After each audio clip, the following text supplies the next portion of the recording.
அஸ்ஸலாமு நான் பேசுறது விளங்குதா?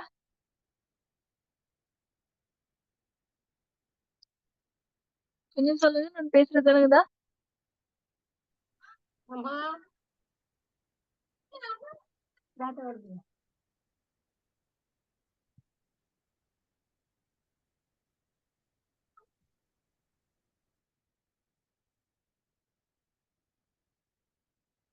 இன்னைக்கு நாங்க யூனிட் 12 படிக்கணும் அப்படியா? விசைகளின் சமநிலை.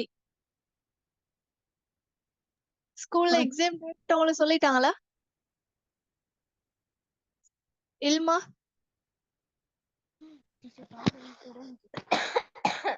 ஸ்கூல்ல எக்ஸாம் சொல்லிட்டாங்களா?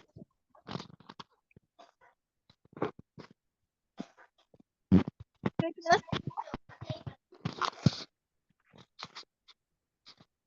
நான் பேசுறது விளங்குதா? கொஞ்சம் சொல்லுங்க.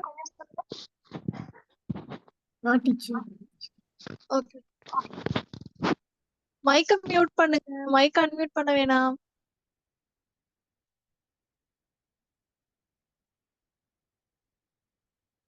ஓகே. இன்னைக்கு நாங்க ஸ்டார்ட் பண்ணோம் விசைகளின் சமநிலை. பாருங்க ஒரு பிக்சர் ஒன்று காட்டிக்கிறாங்க இன்ட்ரோடக்ஷனுக்கு ஒண்ணாவது என்ன செய்யறாங்கன்னா ஒரு கயிறிழுத்தல் போட்டி நடக்குது. 2 டீமா ஆயிக்கிறாங்கன்னா எங்களுக்கு தெரியும் இப்ப 2 பேரும் 2 சைடால என்ன செய்வாங்க புடிச்சு இழுப்பாங்க. அப்ப இந்த பக்கம் ஒரு விசை பிரயோகிக்கப்படும். அதே மாதிரி என்ன செய்யும் இந்த பக்கமும் ஒரு விசை பிரயோகிக்கப்படும். அப்ப எந்த பக்கம் கூடுதலான விசை பிரயோகிக்கப்படுதோ அதை நோக்கி தானே என்ன செய்வாங்க எல்லாரும் போவாங்கண்ணா. அப்ப எனக்கு சொல்லுங்க இப்ப இந்த இடத்துல ஒரு சந்தர்ப்பத்துல 2 பேரும் சமனான விசைகளை கொடுத்தா இப்ப இவங்களும் 20 நியூட்டன் விசையை கொடுக்குறாங்க, இவங்களும் 20 நியூட்டன் விசையை கொடுக்குறாங்க. அப்ப என்ன நடக்கும்? இந்த கயிறு என்ன நடக்கும்? அசையாது. என்ன செய்யும்? கயிறு ஓய்வுல இருக்கும். அதுக்கான காரணம் என்ன? கயிறுட 2 பக்கங்களையும் பிரயோகிக்கப்படுற விசை என்ன செய்யுது? சமநிலையில காணப்படுது. எனவே கயிறு வந்து ஓய்வுல இருக்கும். அதே மாதிரி இங்க பாருங்க ஒரு விட்டராசு ஒன்று காட்டிக்கிறாங்க. விட்டராசுல ஒரு பொருளோட என்ன செய்யப்பட்டிக்குது? தொங்க விடப்பட்டிக்குது. எனக்கு சொல்லுங்க இதுல தாக்குற விசைகளை சொல்லுங்க பாப்போம். கீழ் நோக்கி என்ன விசை தாக்கும்? கீழ் நோக்கி என்ன தாக்கும்? நிறை விசை என்ன செய்யும்? கீழ் நோக்கி தாக்கும். இப்ப இந்த பொருள் வந்து இந்த விட்டராசுல சமநிலையில இருக்கணும்னா இங்க நீங்க இருக்கிற வில்லால என்ன செய்யணும்? மேல் நோக்கி ஒரு விசையோடு பிரயோகிக்கப்படணும். எனக்கு சொல்லுங்க இந்த 2 விசைகளும் சமனாயிக்குமா அல்லது இதுல பெருமானம் வித்தியாசப்படுமா?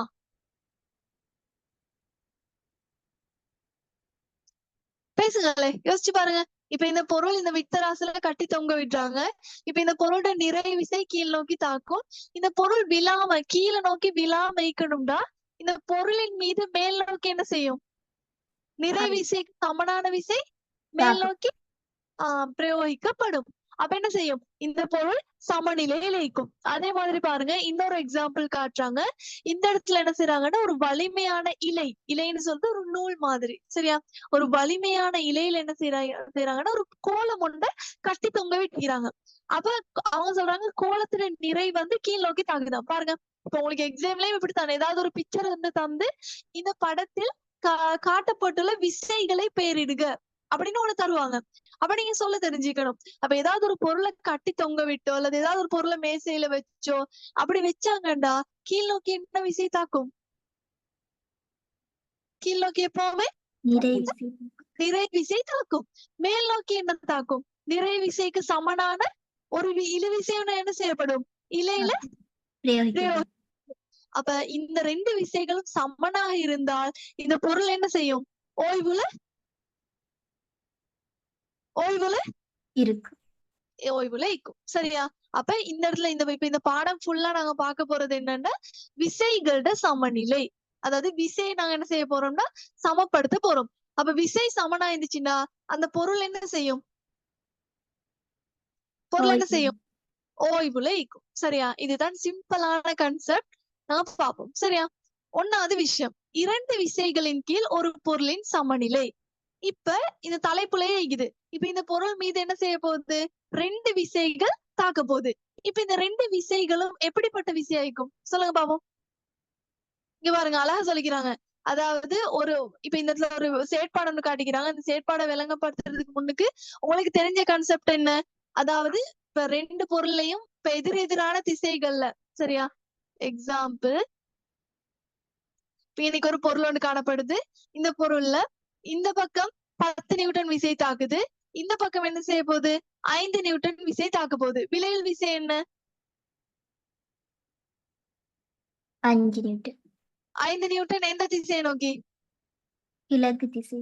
கிழக்கு திசையை நோக்கி, சரியா? விசை வந்து எப்படிப்பட்ட கணியம்? எண்ணிக்கணியமா காவிக்கணியமா? காவிக்கணியம். காவிக்கணியம், சரியா? அப்ப ஏதாவது ஒரு திசை தரப்பட்டிருந்தா எப்பவுமே என்ன செய்யுங்க? திசையோட பேரிடுங்க. அப்ப இங்க பாருங்க, ஒரு பொருளின் மீது எதிரெதிர் திசைகள்ல விசை தாக்கப்பட்டு இந்த பொருள் இப்ப இந்த இடத்துல 10 நியூட்டன் விசை இங்க அதிகமாகிக்குது, இங்க 5 நியூட்டன். அப்ப இந்த இடத்துல விசை கூட. அதே நேரம் இந்த பொருள் அப்ப எந்த திசையை நோக்கி அசையும்? கிழக்கு திசையை நோக்கி அசையும். இப்ப இந்த பொருள் சமநிலையில இருக்கணும்டா, இந்த இடத்துல தாக்குற இந்த எதிரெதிர் விசைகள் எப்படிப்பட்ட விசைகள் ஆயிக்கணும்?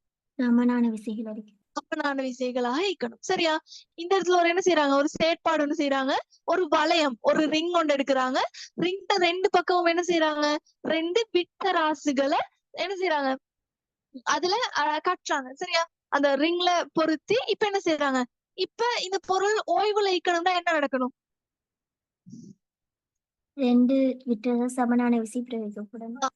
அதாவது நீங்க என்ன செய்யணும்னா, இப்ப இந்த வளையம் அதாவது இப்ப நீங்க 2 திசையிலயும் என்ன செய்யணும்னா விசைய பிரயோகிக்கணும். அப்ப எந்த சந்தர்ப்பத்துல இந்த வளையம் வந்து அசையாமைக்குதோ அந்த சந்தர்ப்பத்துல இந்த 2 விசைகளும் எப்படி இருக்கும்? தாக்குற பெருமானம் எப்படி இருக்கும்? சமனா இருக்கு. சமனா இருக்கும், சரியா? அப்ப இப்ப இந்த இடத்துல நீங்க வந்து ஒரு பக்கம் கூடுதலான விசையை கொடுத்தா எந்த பக்கம் கூடுதலான விசைதோ அந்த இடத்தை நோக்கி என்ன செய்யும்? அந்த வளையம் அசையும், சரியா? இப்ப இது ஒரு சிம்பிள் கான்செப்ட். அதே மாதிரி இன்னொரு பிராக்டிகல் செய்யறாங்க. என்னன்னா இங்க பாருங்க, கொஞ்சம் வெயிட் பண்ணுங்க.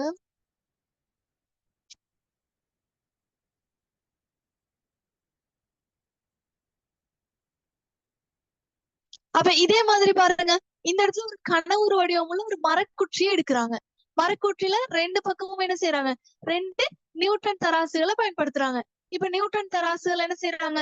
ஒரு 2 சின்ன குட்டி வளையங்களை பயன்படுத்தி இதோட இந்த அதாவது இந்த மரக்குற்றியோட என்ன செய்யறாங்க? இணைக்கிறாங்க. இங்க பாருங்க, 2 சின்ன வளையங்களோட இணைக்கப்பட்டிருக்குது. இப்ப என்ன செய்யறாங்கடா? மரக்குற்றியிட 2 பக்கங்களினதும் முகங்களின் நடுப்புள்ளிகளில், அதாவது இன்னைக்கு இதுல வந்து சென்ட்ரலுக்கு வர மாதிரி தான் என்ன செய்யணும்? இந்த வளையங்கள் இணைக்கிறப்ப இங்க மேல வர மாதிரியோ கீழே வர மாதிரியோ இல்ல, இந்த இந்த கணவரோட சென்ட்ரலுக்கு வர மாதிரி இதாக்கணும், சரியா? அதுக்கப்புறம் நீங்க என்ன செய்யணும்டா? 2 பக்கமும் சமனான, சரியா? முக்கியமான விஷயம், சமனான விசை என்ன செய்யணும்? கொடுத்து 2 பக்கமும் இழுக்கணும். எந்த கட்டத்துல இப்ப நீங்க கூட்டி கொடுக்கவும் மேலும் குறைவா கொடுக்கலும், ஆனா எந்த இடத்துல நீங்க சமனான விசைகளை கொடுக்குறீங்களோ அந்த இடத்துல என்ன நடக்கும்? இந்த மரக்குற்றி என்ன செய்யும்? ஓய்வுல காணப்படும். அந்த மரக்குற்றி ஓய்வுல இருக்கிற ஒவ்வொரு சந்தர்ப்பத்திலையும் இந்த இடத்துல எதிரெதிர் தாக்கும் விசைகளோட பெருமானம் எப்படி இருக்கும்? எப்படி இருக்கும்? சமனாக காணப்படும். ஒரே கான்செப்ட தான் என்ன செய்யறாங்க?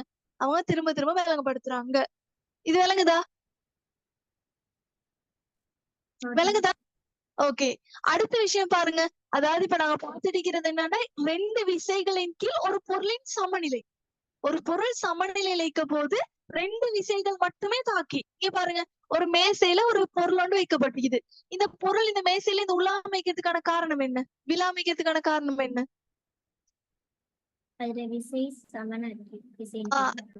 தாக்குற விசைகள் 2ம் சமன். அதாவது இந்த பொருள் என்ன செய்யும்? கீழ் நோக்கி ஒரு நிறை விசை தாக்கும், மேல் நோக்கி என்ன செய்யும்? செவ்வன் மறுதாக்கம்னு சொல்லக்கூடிய விசை வழங்கும். இப்போ இந்த பொருளால மேசை மீது கீழ் நோக்கி ஒரு விசை வழங்கப்படும். ஏன்னா இந்த பொருள் வந்து ஒரு என்ன செய்யுது? இந்த பொருளுக்கு ஒரு நிறை ஒன்று இருக்குது. எனவே நீங்க போயிட்டு என்ன செய்றீங்க? ஒரு மேசைக்கு மேல ஒரு பொருளை வச்சோன்னே அந்த பொருளால மேசையின் மீது என்ன செய்யும்? நிறை விசை ஒன்று பிரயோகிக்கப்படும். இப்ப மேசை என்ன செய்யும்? அந்த நியூட்டன் 3வது விதி படிச்சுக்கிறோம்னா, ஒவ்வொரு தாக்கத்துக்கும் சமனானதும் எதிரானதுமான மறுதாக்கம் உண்டு. இப்ப மேசை யோசிக்கும், நீ என்ன எனக்கு அடிக்கிற, நான் உனக்கு திருப்பி அடிப்பேன். அப்ப என்ன செய்யும்? அப்ப இந்த பொருளால இந்த மேசைக்கு ஒரு விசை வழங்கப்படுற அதே சந்தர்ப்பம் இந்த மேசையால என்ன செய்யும்? பொருள் மீது வழங்கப்பட்ட விசைக்கு சமனான விசை மேல் நோக்கி தாக்கும். எனவே என்ன செய்யும்? பொருள் ஓய்வுல ஈக்கும். ஓகேயா? விளைஞ்சா? விளைஞ்சா? ஓகே. அதே மாதிரி இன்னொரு சந்தர்ப்பம். இங்க பாருங்க, ஒரு பொருள் என்ன செய்யறாங்க? ஒரு கயிற்றுல தொங்க விடுறாங்க. இந்த இடத்துல என்ன செய்யும்? கீழ் நோக்கி நிறை விசை தாக்கும். அப்ப நிறை விசைக்கு சமனான என்ன செய்யும்? மேல் நோக்கி கயிற்றின் இப்ப கயிறால கீழ் நோக்கி நிறை விசை தாக்கும்.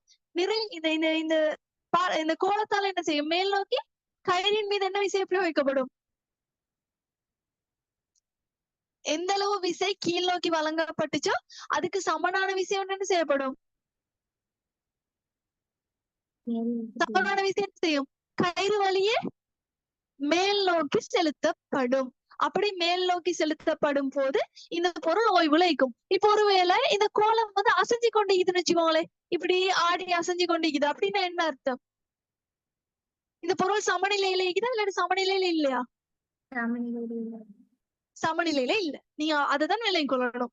ஏதாவது ஒரு பொருள் ஓய்வுல இருக்குது, சமநிலையில இருக்குது அப்படின்னா என்ன அர்த்தம்னா அந்த பொருள்ல பிரயோகிக்கப்படுற 2 விசைகளும் எப்படி இருக்க போகுது? சமனாக இருக்க போகுது. எனவே அவங்க என்ன சொல்றாங்கடா, ஒரு ரூல் ஒன்று சொல்றாங்க. அதாவது 2 விசைகளின் கீழ் ஒரு பொருள் சமநிலையில இருக்கணும்டா, கட்டாயம் இந்த 3 விஷயங்கள் என்ன செய்யணும்? பூர்த்தி செய்யப்படணும். 1வது விஷயம், நாங்க வழங்குற அந்த 2 விசைகளும் எதிரெதிர் திசைகளை தாக்கணும். அப்பதான் இந்த பொருள் சமநிலையில இருக்கும். இப்ப எக்ஸாம்பிள், இந்த மேசையில நான் ஒரே திசையில இந்த 2 விசையை வழங்குறேன். அப்ப என்ன செய்யும்? இந்த பொருள் கிழக்கு நோக்கி அசையும். அப்ப இந்த பொருள் அசையாம வைக்கணும்டா, கிழக்கு நோக்கி ஒரு விசை வழங்கப்பட்டா அதுக்கு சமனான விசை மேற்கு திசை நோக்கி வழங்கப்படணும். எனவே 2 விசைகளுக்கு கீழே ஒரு பொருள் சமநிலையில இருக்கணும்டா, 1வது விஷயம் 2 விசைகளும் எதிரெதிர் திசைகளை தாக்கணும். 2வது 2 விசைகளும் பருமனில் எப்படி இருக்கணும்? சமனாயிக்கணும். ஒன்று கூட இன்னொன்று குறைவா இருந்துச்சுன்னா என்ன நடக்கும்? விலைகள் பெருமானம் யாரு கூடவோ அந்த பக்கத்தை நோக்கி என்ன செய்யும்? பொருள் பொருள் என்ன செய்யும்? அசையும். விளங்குச்சா? விளங்குதா? ஓகே.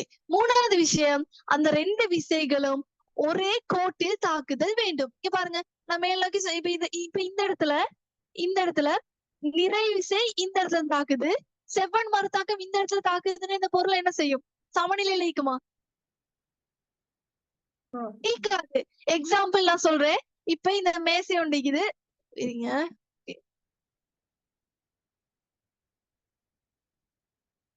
இப்ப இந்த பொருள்ல இது மேசையில இந்த பொருள் ஒண்ணு இப்படி வைக்கப்பட்டிருக்குதுன்னு வச்சுக்கோங்களேன். இப்படி ஒண்ணு வைக்கப்பட்டிருக்குது. இப்ப இதுல நிறை விசை கீழ் நோக்கி இந்த மாதிரி தாக்குது.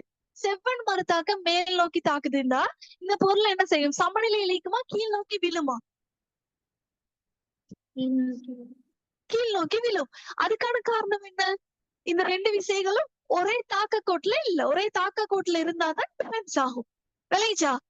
அப்ப உங்களுக்கு எக்ஸாம்ல கேட்பாங்க, 2 விசைகளின் கீழ் ஒரு பொருள் சமநிலையில இருக்கணும்னா என்னென்ன நிபந்தனைகள் இது கேட்டு வந்தீங்க. வேறதா? அப்ப இந்த தேவைகள் பூர்த்தி செய்யப்படணும்னு. Okay okay. அடுத்த விஷயம், 3 ஒரு தள சமாந்தர விசைகளின் சமநிலை. இப்ப என்ன நடக்க போகுது? எத்தனை விசைகள் தாக்க போகுது? 3 ஒரு தள சமாந்தர விசைகள். 3 விசைகள் தாக்க போகுது. அந்த 3மே ஒரே தளத்துல தாக்க போகுது. அது எப்படிப்பட்ட விசையா இருக்க போகுது? சமாந்தரமா இருக்க போகுது. எப்படி சமாந்தரம்டா? இங்க பாருங்க, இந்த இடத்துல ஒரு என்ன செய்யறாங்க? ஒரு லேசான கோல்ல ஒரு வாழை குலை ஒன்று என்ன செய்யப்பட்டிக்குது? தொங்க விடப்பட்டிக்குது. எனக்கு சொல்லுங்க, இந்த 3, அதாவது இந்த கோல் தொங்க விடப்பட்டிக்குது 1வது, அடுத்தது இந்த வாழை குலை தொங்க விடப்பட்டிக்குது. இது 3ம் ஒரே தளத்துல இது வித்தியாசமான தளங்கள்ல காணப்படுதா? 3D ஷேப்ல உங்களுக்கு விளங்குதா இல்லாட்டி ஒரு ஒரு வியூல உங்களுக்கு விளங்குதா? ஒரு வியூ 3D வியூ எல்லாம் இல்ல. 3D வியூனா தெரியுதா உங்களுக்கு? இப்ப ஒரு சதுரமுகிட எல்லா பக்கத்தையும் உங்களுக்கு பாக்குற மாதிரி இருக்கும். அப்படி ஒண்ணும் இல்ல. இதுல வந்து அதாவது ஒரு தளம்னு சொல்றது அதுதான். அப்ப இந்த இடத்துல பாருங்க, இதுல நிறை விசை கீழ் நோக்கி தாக்கும். அப்ப இந்த நிறை விசையை சமப்படுத்த இந்த கோளோட 2 பக்கங்களையும் என்ன செய்யும்? மேல் நோக்கி ஒரு இழுவை விசை தாக்கும். விளங்குதா? இது எக்ஸாம்ல இப்படி ஒரு படம் ஒன்று தந்து இந்த பொருள் சமநிலையில இருக்கணும்னா அந்த விசைகளை நீங்க என்ன செய்யுங்கன்னா குறிச்சு காட்டுங்க அப்படின்னு சொல்லுவாங்க. குறிச்சு காட்ட சொன்னா அவங்களை குறிச்சு காட்ட ஏழுமா? ஏழுமா? பேசுங்களேன். ஓ ஓகே, சரியா? இங்க பாருங்க, இன்னொரு செயற்பாடு வந்து காட்டிக்கிறாங்க. என்ன இந்த செயற்பாட்டுக்கு தேவையான பொருட்கள்? 2 நியூட்டன் தராசுகள். இங்க பாருங்க, 2 நியூட்டன் தராசுகள், 1 மீட்டர் கோல். ஒன்னாவது என்ன செய்யறாங்க சொல்றாங்கன்னா, 1 மீட்டர் கோடு நிறைய வந்து அளந்து எடுத்துக்கொள்ளட்டாம், நிறுத்த எடுத்துக்கொள்ளட்டாம். அதுக்கப்புறம் என்ன செய்யட்டாம்? இந்த மீட்டர் கோலை 2 விட்டராசுகள் மூலம் 2 பக்கமும் இப்படி தொங்க விட்டு கொள்ளட்டாம். சரியா?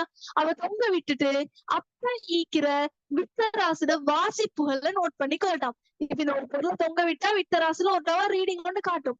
அப்ப வாசிப்பை எடுத்துட்டு அதுக்கப்புறம் பார்க்க சொல்றாங்க இந்த பொருள் வந்து சமநிலையில இருக்குதா இல்லையாண்டு.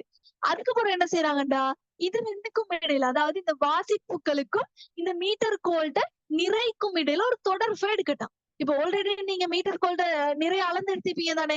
அளந்து எடுத்துட்டு இந்த வாசிப்புகளை இப்படி கோலை இந்த நியூட்டன் தராசுல நீங்க கட்டி தொங்க விடப்படும் போது உங்களுக்கு ஒரு பெருமானம் கிடைக்கும். இதுல ஒரு பெருமானம் கிடைக்கும், இதுல ஒரு பெருமானம் கிடைக்கும்.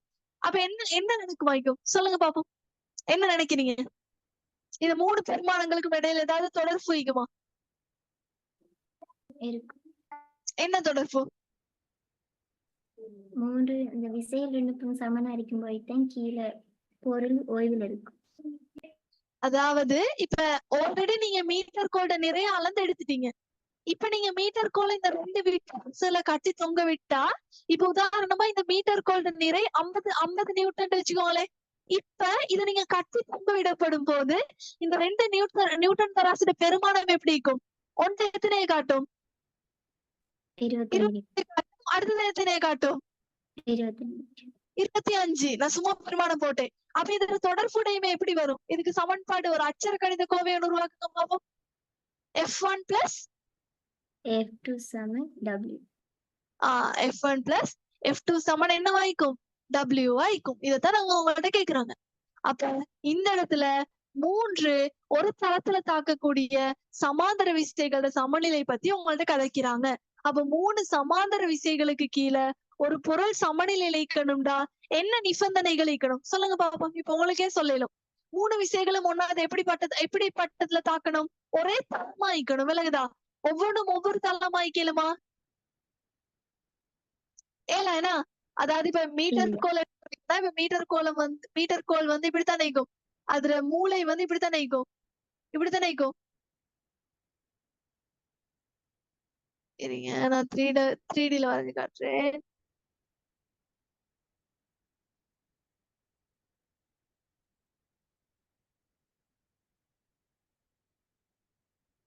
இப்படித்தானே இருக்கும். மீட்டர் கோல் இப்படித்தானே இருக்கும். இப்ப இந்த இடத்துல ஒரு விசை தாக்கி, இந்த பக்கத்துல ஒரு விசை தாக்கி, இந்த பக்கம் ஒரு விசை தாக்கினா இந்த பொருள் சமநிலையில இருக்குமா? இல்ல. அவ அந்த ஒரே தளம்னு சொல்றது என்னன்னா, ஒன்று எல்லாமே இந்த மேல் பக்கமும் இதுல கீழ் பக்கமும் தாக்கணும். அப்ப இந்த பக்கமும் இதுல ஆப்போசிட் பக்கமும் தாக்கணும். ஒரே தளம்னு சொல்றது அதுதான். சரியா? அடுத்த விஷயம் என்னன்னா, ஒரு விசை மற்ற 2 விசைகளுக்கு எதிரான திசையில் தாக்க வேண்டும். அப்ப ஒரு விசை என்ன செய்யணும்? மற்ற 2 விசைகளுக்கு எதிரான திசையில தாக்கணும். 3வது 2 விசைகளோட விளைவுள் 3வது விசைக்கு பருமனில் சமனாகவும் எதிர் திசையிலும் இருத்தல் வேண்டும். பாருங்க, இது 2ஐயும் கூட்டினா இந்த 2 விசைகளோட விளைவும் இந்த பருமனுக்கு சமனாகவும் இதர திசைக்கு எதிரான திசை. பாருங்க, இது மேல் நோக்கி தாக்கும், இது என்ன செய்யுது? கீழ் நோக்கி தாக்கும். விளங்கிச்சா? அப்ப 3 ஒரு தள சமாந்தர விசைகளுக்கு கீழே ஒரு பொருள் சமநிலையில இருக்கிறதுக்கான நிபந்தனைகள் கேட்டா அவங்களுக்கு சொல்லலுமா? எனக்கு இதுக்கு ஒரு சமன்பாடு சொல்லுங்க பாபம். இந்த இடத்துல ஒரு ஊஞ்சல்ல ஒரு குழந்தை என்ன செய்து விளையாடுது. நிறை விசை W இது F1 F2 அப்ப இந்த ஊஞ்சல் ஓய்வுல சமநிலையில இருக்குதுன்னா இதுக்கு ஒரு சமன்பாடு சொல்லுங்க பாப்போம். F1 plus F2 சமன் W. F1-யும் F2-வையும் கூட்டி என்ன வரும்? W வரும். ஊஞ்சல்ல விளையாடி எக்ஸ்பீரியன்ஸ் எல்லாருக்கும் மிகும். இப்ப ஒருவேளை இந்த ஊஞ்சல் வந்து இந்த பக்கம் உழப்பாக்குதுண்டா, பாரம் இந்த பக்கம் நீங்க 2 பேர் சேர்ந்து விளையாடி பாருங்க. ஒருத்தர் பாரம் கூடின ஒருத்தர் பாரம் குறைஞ்ச ஒருத்தர்னா இந்த ஊஞ்சல் வந்து சமநிலையில இருக்குமா, இல்லாட்டி பாரம் கூடின பக்கத்தை நோக்கி வளைஞ்சிக்குமா? பாரம் கூடின பக்கத்து நோக்கி வரும். பாரம் கூடின பக்கத்தை நோக்கி என்ன செய்யணும்? வளைஞ்சிக்கும். விளங்குதா? ஓகே தானே? Okay teacher. ஓகே. இப்ப மூணாவது கன்செப்ட் என்னண்டா, ஒரு தலை சமாந்தரம் அற்ற 3 விசைகளின் சமநிலை. அப்படின்னா என்னவா? ஒரு தளத்துல சமாந்தரமற்ற 3 விசைகள் இருக்கும்போது அந்த பொருள் சமநிலை. இந்த இடத்துல இப்ப இதுல பாத்தீங்கன்னா இந்த விசைக்கு இந்த விசை எப்படி சமாந்தரமா இல்லையா? சமாந்தரம். அதே போல இந்த நடுவால போற இந்த விசை எப்படி இருக்குது? இந்த 2 இதுகளுக்கும் எப்படி இருக்குது? சமாந்தரமா இருக்குதா? இந்த 3 விசைகளும் ஒன்றுக்கொன்று எப்படி இருக்குது? சமாந்தரம் சொல்றது 2 இப்ப ஒரு தண்டவாளத்துல 2 பக்கங்களும் பாருங்க, 2 கோடுகளுக்கு மிகிற இடைவெளி சமனாய்க்கும். அப்ப இந்த இடத்துல 3 ஒரு தல சமாந்தர விசைன்னு சொல்றது என்னன்னா, இந்த 3 கோடுகளுக்கும் இடையில எப்படி இருக்கணும்? சமனான இடைவெளி உள்ள தூரம் காணப்படும். விளங்குதா? விளங்கிச்சா? அடுத்தது பார்க்க போறது 3 ஒரு தல சமாந்தரமற்ற விசைகள். இங்க பாருங்க, ஒரு சுவர்ல என்ன செஞ்சுக்கிறாங்கன்னா, ஒரு அழகான பிக்சர் ஒன்றை கட்டி தொங்க ஒட்டிக்கிறாங்க. இப்ப இந்த கட்டி தொங்க விட்ட இடத்த பாருங்க, இந்த இடத்துல ஒரு நூல் போட்டிக்கிறாங்க, இந்த இடத்துல ஒரு நூல் போட்டு இன்னைக்கு ஆணி அடிச்சுக்கிறான்னு வச்சுக்கோங்க. இப்ப எனக்கு சொல்லுங்க, இந்த பொருள்ல தாக்குற விசைகள் என்னென்னு இந்த பிக்சர்ல, அதாவது இந்த படத்துல என்னென்ன விசைகள் தாக்கும்? நிறை விசை. நிறை விசை.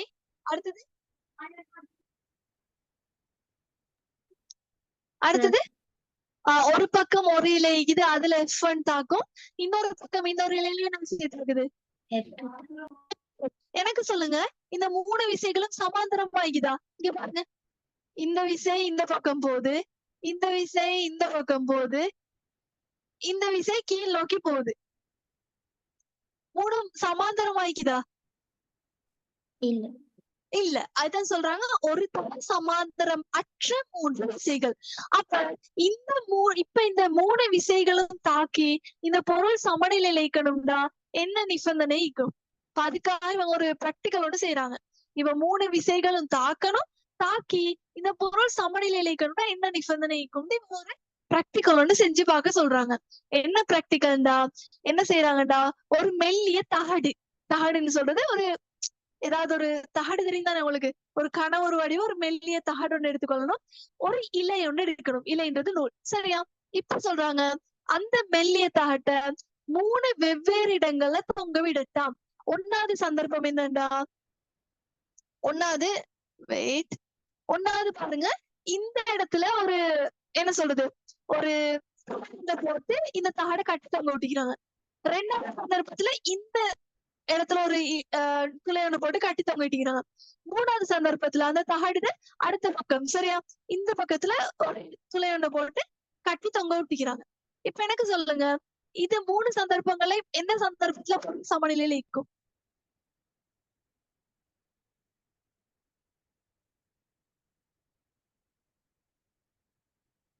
நீங்க நினைக்கிறீங்களா எந்த சந்தர்ப்பத்துல பொருள் சமநிலையில இருக்கும்?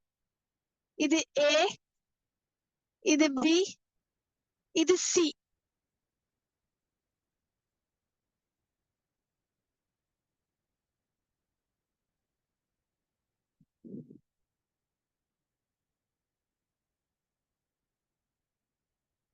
சொல்லுங்க பாபா, எந்த இடத்துல பொருள் சமநிலையில இருக்கும்னு நினைக்கிறீங்க?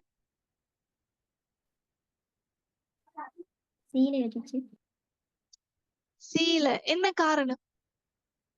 காரணம் சொல்லுங்க பாப்போம். என்ன காரணமாய்க்கும்? என்ன காரணம்? 3 விசைகளும் வேறுபடுது. விலங்கல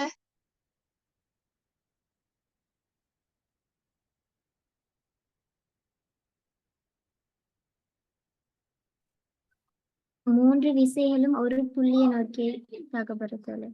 தாக்கப்படுது. அதனால என்ன நடக்குது? பொருள் சமநிலை பொருள் என்ன செய்யும்? சமநிலை. அதாவது இதுல என்ன விஷயம்டா, நீங்க ஒன்னாவது இந்த சந்தர்ப்பத்துல இந்த பொருளை கட்டி தொங்க விட்டுட்டு என்ன செய்யணும்டா, இதுல இருந்து அதாவது இந்த பொருள்ல தாக்குற புவியீர்ப்பு மையத்தை ஒரு ஒரு கோடால நீங்க காட்டணும். அதே மாதிரி அடுத்த சந்தர்ப்பத்துல என்ன செய்யணும்னா, இதுல மையத்தினோட ஒரு கோடை வரையணும்.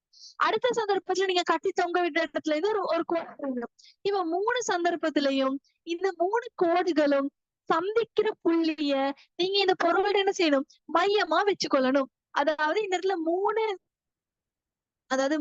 விசைகளும் தாக்குற ஒரு சென்டர். அந்த புள்ளியை தான் நீங்க என்ன செய்யணும்? மையமா வச்சுக்கொள்ளணும். அப்ப அந்த 3 விசைகளும் தாக்குற அந்த இடத்துல அவங்க என்ன சொல்றாங்கடா, இப்ப இந்த இடத்துல 3 சாய்ந்த விசைகள் பாருங்க. இங்க எனக்கு ஒரு விசை சாய்ந்து தாக்குது, இந்த இடத்துல ஒரு விசை தாண்டி, இந்த இடத்துல ஒரு விசை சாய்ந்து.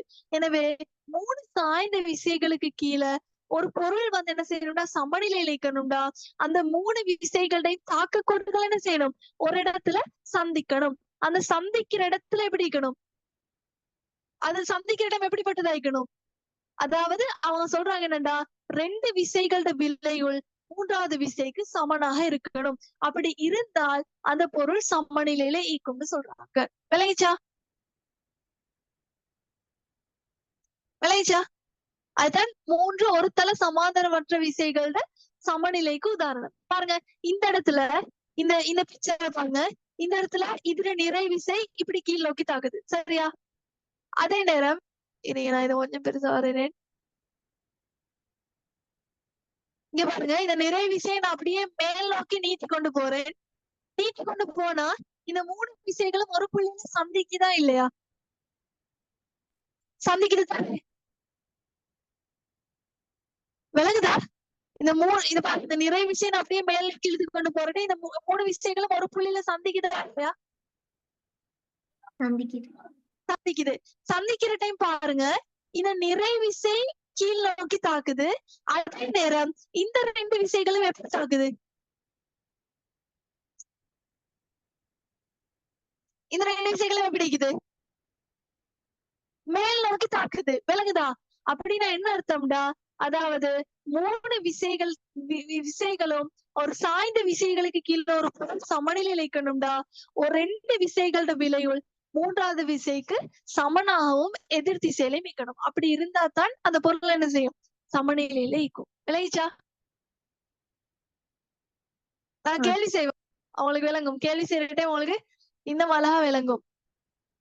இங்க பாருங்க, உங்களோட புக்ல அதே போல 4 கயிறுகள்ட்ட இழுவை விசைகள் பாருங்க. ஒரு பகுதியை என்ன செய்யறாங்கன்னா 4 மூலையும் கட்டி தொங்க விட்டிக்கிறாங்க. சில ஊஞ்சல் அப்படித்தான் கட்டி தொங்க விடுவாங்க. அப்ப இந்த இடத்துல நான் ஒரு மனுஷன் யாராவது ஒருத்தர் நாங்க வச்சுக்கோங்களேன், நான் இப்ப ஏறி உட்கார்றேன். அப்ப என்ன நடக்கும்டா, ஏன்னா நிறை விசை கீழ் நோக்கி தாக்கும். ஏன்ற நிறைக்கு சமனான 4 விசைகள் என்ன செய்யும்னா கயிறுட இழுவையை நோக்கி மேல் நோக்கி போகும். எக்ஸாம்பிள், நான் 80 கிலோண்டா, நான் 80 கிலோ இல்ல, சும்மா சொல்றேன். அப்ப 80 கிலோன்னா என்ன நிறை எவ்வளவு? 800 நியூட்டன். அப்ப 800 நியூட்டனா இருந்தா ஒவ்வொரு இலையை நோக்கியும் எத்தனை விசை தாக்கும்? மேல 200 நியூட்டன் தாக்கும். அப்படி தாக்கினா என்ன செய்யும்? இந்த பொருள் சமநிலையில இருக்கும். அதாவது நான் சமநிலையில இருப்பேன். இல்லாம இந்த ஒவ்வொரு இழுவையிலையும் மாறி மாதிரி விளைவு விசைகள் தாக்கிச்சுன்னா என்னால என்ன செய்யலாது? பேலன்ஸ் பண்ணி இருக்க இயலாது. சரியா?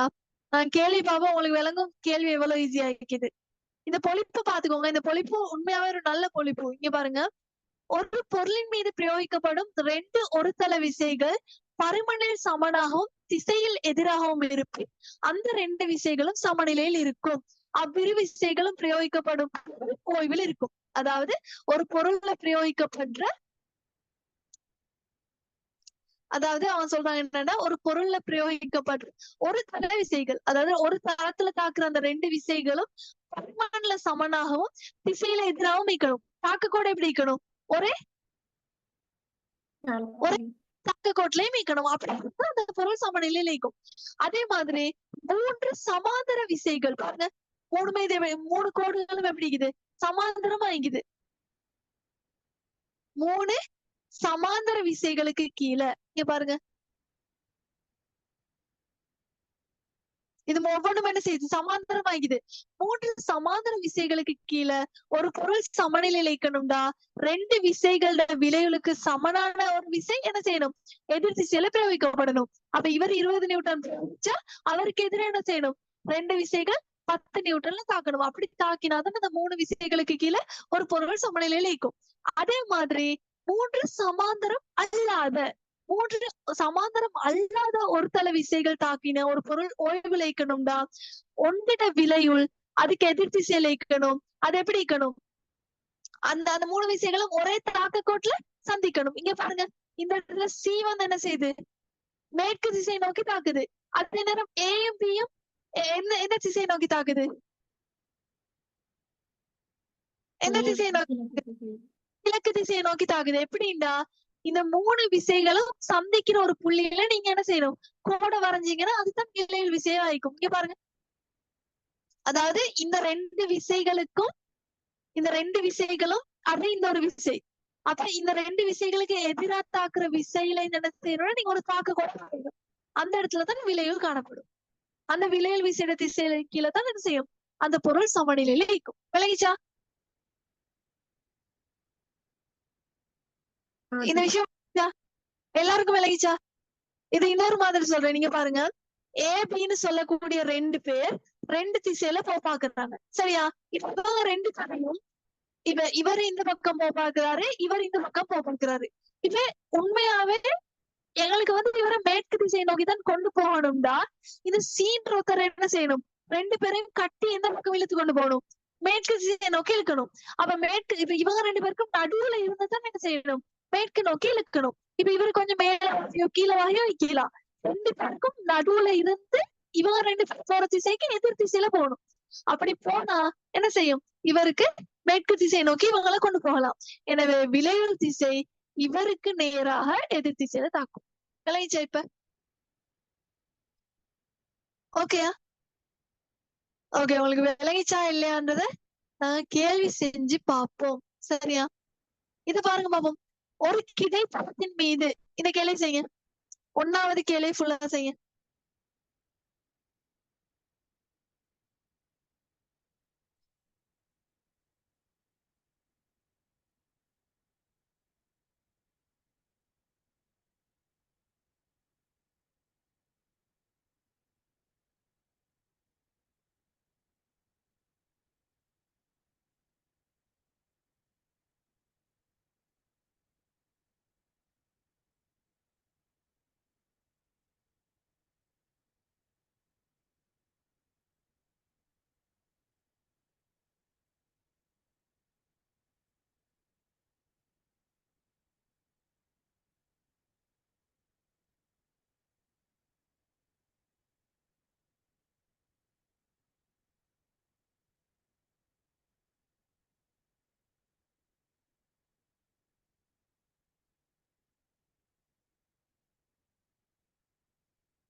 ஒன்னாவது கேள்வி செஞ்சா எனக்கு சொல்லலாம், செஞ்சவங்க சொல்லுங்க.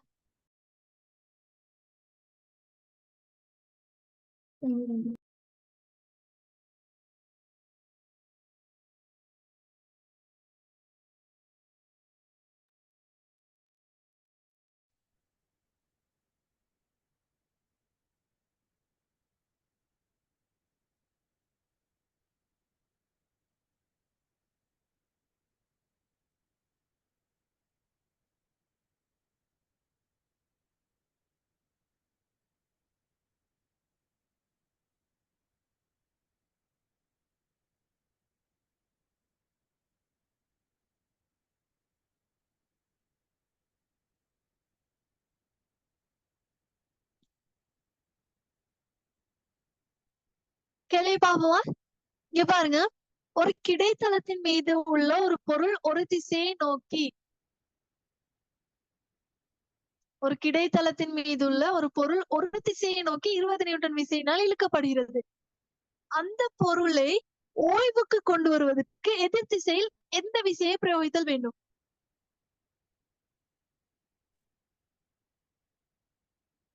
20 நியூட்டன். எல்லாருக்கும் 20 நியூட்டனா? பேசுங்க. ஓகேயா, விளங்குதா?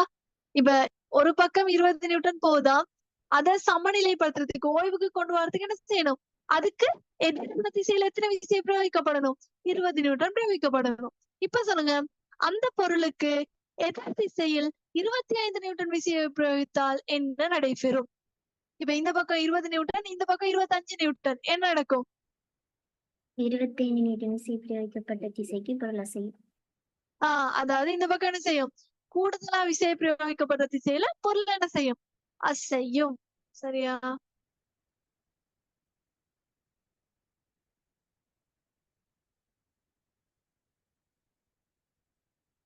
என்ஜின் தொழிற்படாது இருக்கும் வாகனம் ஒன்று சிறிது தூரம் இயங்குவதற்கு அந்த வாகனத்தின் மீது எவ்விதமான விசைகளை பிரயோகித்தல் வேண்டும்? இதுக்கு எப்படி ஆன்சர் பண்ற? இந்த கேள்விக்கா? ஓ, விளங்குது, ஆனா எப்படி ஆன்சர் கொடுக்குறேன்னு தெரியல. ஓகே, நீங்க சும்மா யோசிச்சு சொல்லுங்க பாப்போம். இப்ப என்ஜின் ஸ்டார்ட் ஆகல, தொழிற்படாமல் இருக்கும் வாகனம் ஒன்று சிறிது தூரம் இயங்குவதற்கு, சிறிது தூரம் என்ன செய்யணும்? இயங்கணும். அப்ப அந்த வாகனத்தின் மீது எவ்விதமான விசைகளை பிரயோகித்தல் வேணும் கேக்குறாங்க. இப்ப அந்த வாகனம் போற திசையில விசையை பிரயோகிப்பீங்களா அல்லது எதிர் திசையில பிரயோகிப்பீங்களா? போற திசையில அதிகமா விசை தேவை. அதாவது வாகனத்துக்கிட்ட என்ன செய்யணும்? இயங்குறதுக்கு என்ன செய்யணும்? நீங்க அதுல நிறைய விசையை விட என்ன செய்யணும்? அதாவது உராய்வு விசையை விட என்ன செய்யணும்? அதிக அளவான விசைய பிரயோகிக்கணும். அதாவது இயங்குற திசையில, இயங்க வேண்டிய திசையில அதிக அளவு விசை என்ன செய்யணும்? பிரயோகிக்கப்படும். இது பாருங்க, பின்வரும் உருவில் இருக்கும் B, C எனும் 2 வளையங்களின் விளைவு விசை அறியப்பட்டிருப்பின். இங்க பாருங்க, B, C எனும் 2 வளையங்களின் விளைவு விசை அறியப்பட்டிருப்பின் வளையத்தை ஓய்வில் வைத்திருப்பதற்கு என்ன செய்ய வேண்டும்? இந்த இடத்துல வளையத்தை ஓய்வுல வைக்கணும். அவன் என்ன செய்யணும்? இது என்ன விசைக்கு சமன்? 3 ஒரு அற்ற விசைகள்னா சொல்றாங்க. பீடையும் சீடையும் விளைவு விசை தெரியுமா? விளைவு விசை என்ன வாய்க்கும்? எனக்கு சொல்லுங்க, விளைவு விசை எங்க தாக்கும்? பிக்கும் சிக்கும் இடையில. Very good. பிக்கும் சிக்கும் இடையில விளைவு விசை தாக்கும். அந்த விசை ஒன்னாத்து நீங்க என்ன செய்வீங்க? இப்படி 3 ஒருத்தல சமாந்தரமற்ற விசைகள் வந்துச்சுன்னா என்ன செய்யணும்? ஃபர்ஸ்ட்ல இந்த 3 விசைகளும் என்ன செய்யணும்? நீங்க என்ன செய்வீங்க? ஒரு கோடை இணைச்சி புள்ளிய இணைக்கிற வேலையை என்ன செய்யணும்? நீங்க இணைக்கணும். சரியா? இணைச்சிங்கண்டா என்ன நடக்கும்? இந்த B-ல இப்படி ஒரு விசை தாக்கும், C-ல இப்படி ஒரு விசை தாக்கும், A-ல என்ன செய்யும்? இந்த மாதிரி ஒரு விசை தாக்கும். அப்ப இந்த கோலத்துல மையத்தை ஃபர்ஸ்ட்ல நீங்க கண்டுபிடிக்கணும். இப்ப B-க்கும் C-க்கும் விளைவு தாக்க போகுது. இது ரெண்டுக்கும் இடையில, இது ரெண்டுக்கும் இடையிலன்னா என்ன திசையில போகும்? ஏட திசையிலே போகுமா இல்லாட்டி ஏக்கு எதிர் திசையில போகுமா? அப்படி இந்த திசையில போகுமா இல்லாட்டி இதுக்கு எதிர் திசையில போகுமா? அப்ப இவங்க கேக்குறாங்க என்னண்டா, இப்ப பக்கமா சீன்னு சொல்லக்கூடிய 2 வளையங்களோட விளைவு விசை அறியப்பட்டிருந்தால் வளையத்தை ஓய்வில் வைத்திருப்பதற்கு என்ன செய்ய வேண்டும்? ஏக்கு எதிர் திசையில என்ன செய்யணும்? ஒரு விசைய ஏட விசைக்கு சமனான விசையை நீங்க என்ன செய்யணும்? எதிர் திசையில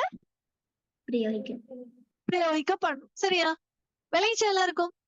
அதாவது இந்த பீடையும் சீடையும் கூட்டு தொகையா தான் ஏக்கும். எனவே ஏக்கு என்ன செய்யணும்? சமனான விசையோட நீங்க வழங்கணும். ஏக்கு சமனான விசை எதிர் திசையில வழங்கப்படணும். ஓகேயா? இப்ப கேள்வி கேக்குறாங்க, ஒரு மேசை மீது ஒரு பெட்டி வைக்கப்பட்டுள்ளது. இந்த பெட்டி ஓய்வில் இருப்பதற்கான காரணம் என்ன? என்ன காரணம்? அந்த பொருள் நிறையும் செவ்வன் மரத்தாக்கும் சமனாய். அதாவது அந்த மேசையின் மீது தாக்குற அந்த பொருளோட நிறையும் பொருளினால மேசை மீது தாக்குற அந்த செவ்வன் மரத்தாக்கும் எப்படி இது சமனாக காணப்படுது. அடுத்த கேள்வி, ஒரு கிடை மேசை மீது உள்ள ஒரு பொருள் 2 கயிறுகளினால் 2 வேறுபட்ட விசைகளை பிரயோகித்து 2 பக்கங்களுக்கும் இழுக்கப்படுமெனின் அந்த பொருளின் இயக்கத்தின் இயல்பு தொடர்பாக நீர் என்ன கூறுவீர்? ஒரு கிடை மேசை மீதுள்ள ஒரு பொருள் 2 கயிறுகளினால் 2 வேறுபட்ட விசைகளை பிரயோகித்து 2 பக்கங்களுக்கு இழுக்கப்படுது. இது F1 இருந்துச்சுன்னா இது F2 ஆகிக்குது. 2 விசைகளும் டிஃபரெண்ட். அப்ப அந்த பொருளோட இயக்கம் என்ன நடக்கும்?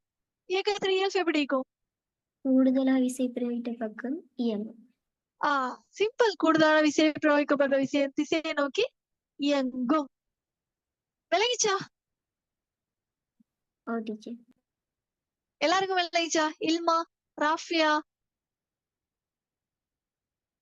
இல்மா, சமீஹா, ஓகே, ராஃபியா,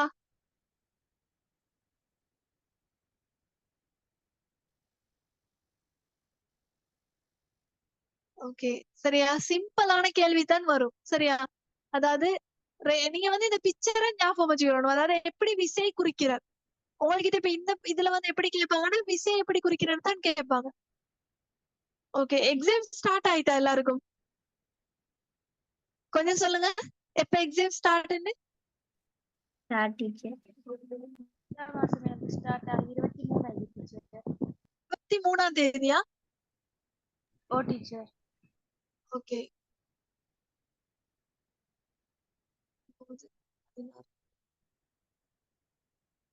நான் இன்னைக்கு உங்களுக்கு அடுத்த யூனிட்டை நான் ஸ்டார்ட் பண்றேன். இதுல கேள்வியை நான் குரூப்ல போடுறேன். சரி, அதை செஞ்சு கொண்டு வாங்க. ஓகேயா? அடுத்த யூனிட்டை ஸ்டார்ட் பண்ணுவோமா? ஏண்டா இப்போ கிரேட் 10ல பார்ட் 1ல 12 அலகுகள் இருக்குது. அதே மாதிரி பார்ட் 2ல எத்தனை? இன்னும் 8 அலகுகள் இருக்குது. இப்போ செகண்ட் டேமுக்கு நீங்க எத்தனை பாடம் முடிச்சிக்கணும்? டோட்டலா 20 யூனிட். அப்ப எத்தனை பாடம் முடிச்சிக்கணும்?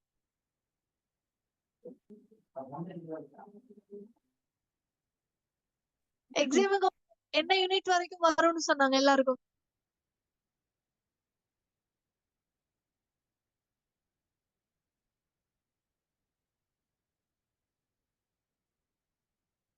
பெரும்பாலும் நீங்க 13வது பாடம் வரைக்கும் முடிச்சிக்கணும். சரியா? 13ஆம் பாடம் வரைக்கும் முடிச்சிக்கணும். அப்பதான் உங்களுக்கு பேப்பர் செய்யலுமா இருக்கும். சரியா? நான் இன்னைக்கு 13வது யூனிட்டை ஸ்டார்ட் பண்றேன். ஏன்னா நாங்க செகண்ட் டைம் முதல் பேப்பர் ஒன்றும் செஞ்சு பார்க்கணும் எக்ஸாமுக்கு முன்னுக்கு. ஓகேயா?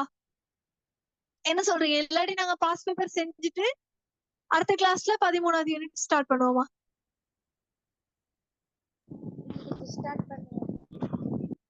ஓகே, நாங்க இன்னைக்கு 13வது யூனிட்டை ஸ்டார்ட் பண்ணுவோம். நான் குரூப்ல क्वेश्चन போடுறேன், நீங்க செஞ்சு கொண்டு வாங்க. சரியா? ஓகே எல்லாரும்? ஓகே.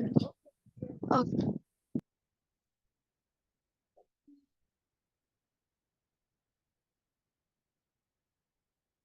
ஓகே, கேள்வி ஒன்று எழுதிக்கோங்க. ஒன்னாவது இன்னைக்கு டேட்டை போட்டு ஹெடிங் போடுங்க. விசைகளின் சமநிலை. கேள்வி எழுதிக்கோங்க. கேள்வி எழுதிட்டு அடுத்தது போ.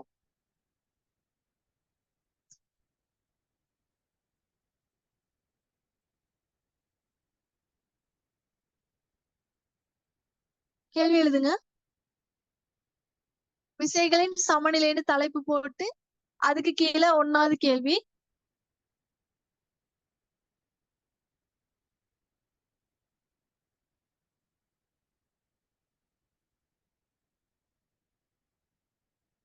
ஒன்னாவது கேள்வி, பின்வரும் சந்தர்ப்பங்களின் கீழ் பின்வரும் சந்தர்ப்பங்களின் கீழ்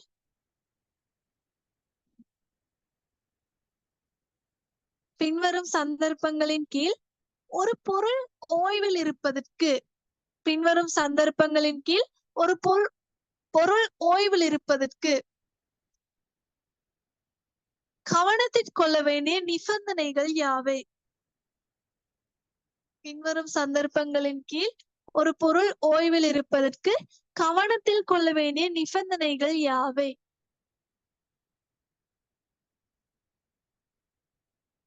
ஒன்னாவது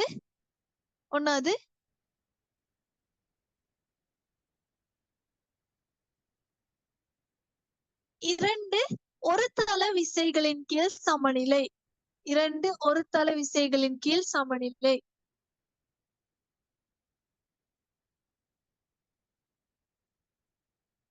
இரண்டு ஒரு தள விசைகளின் கீழ் சமநிலை. அடுத்தது 3 ஒரு தள சமாந்தர விசைகள். 3 ஒரு தள சமாந்தர விசைகளின் கீழ் சமநிலை. 3 ஒரு தள சமாந்தர விசைகளின் கீழ் சமநிலை.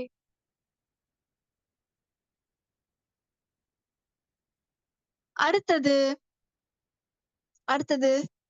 3 ஒரு தள சமாந்தரம் அற்ற விசைகளின் கீழ் சமநிலை.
எழுதிட்டீங்களா?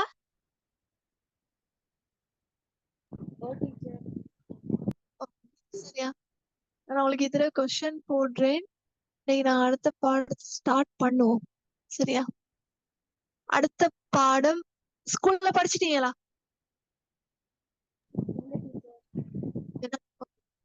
இந்த பாடம் நல்ல பாடம் உண்டு. நீங்க ஆல்ரெடி படிச்சு முடிச்ச பாடம் உண்டு. அதாவது உயிர்கோளம். இந்த பாடத்துல நாங்க என்ன படிக்க போறோம்டா, அங்கிகளை பாகுபடுத்த போறோம், அங்கிகளை நேரிட போறோம். இதுல நிறைய கேள்வி உங்களோட எக்ஸாம்ஸுக்கு வரும்.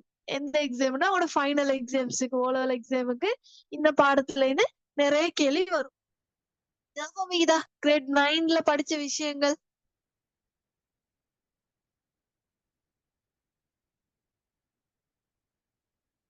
ஞாபகம்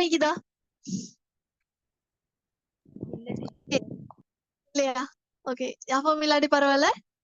இது போல என்ன செய்யுங்க, இந்த பாடத்தை நாங்க அடிக்கடி ஞாபகப்படுத்திக் கொள்வோம். சரியா? அதாவது இந்த பாடத்துல நாங்க என்ன பார்க்க போறோம்னா, எங்களுக்கு தெரியும் எங்களோட பூமியில சுமார் எவ்வளவு உயிரங்கிகள் இருக்குது, எத்தனை வகையான உயிரங்கிகள் இருக்குதா. அவங்க சொல்றாங்க என்னண்டா, எங்களோட பூமியில 8.7 மில்லியன் அங்கி இனங்கள் வாழுதா. இப்ப இவ்வளவு அங்கி இனங்களையும் எங்களுக்கு எப்படி இனம் காண்ற?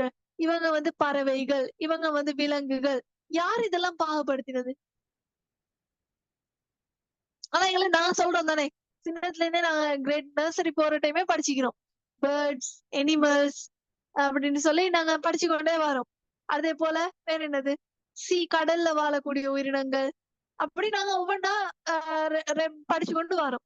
அப்ப என்ன காரணம்னா, இப்ப இந்த பூமியில வாழக்கூடிய இந்த உயிரினங்களோட பல்வகைமை சிக்கலானதாக காணப்படுறதால, அதாவது பரந்த அளவுல வேறுபட்டு காணப்படுறதால, எங்கட கற்றலுக்கு இலகுவாக, அதாவது அடையாளம் காண்பதற்காக இந்த அங்கிகள் என்ன செய்யப்பட்டிருக்குதுன்னா பாகுபடுத்தப்பட்டிருக்குது.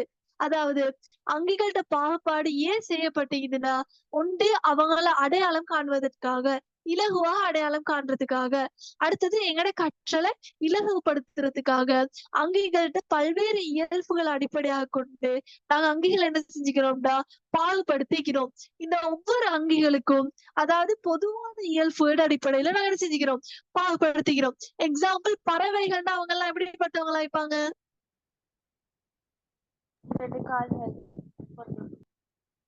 2 கால். 2 காலை விட பறவைகள் எல்லாம் வேற ஒரு ஸ்பெஷல் இருக்குது. அவங்க எல்லாம் எப்படிப்பட்டவங்களா இருப்பாங்க? பறத்தலுக்கு இசைவாக்கம் நினைச்சுப்பாங்க.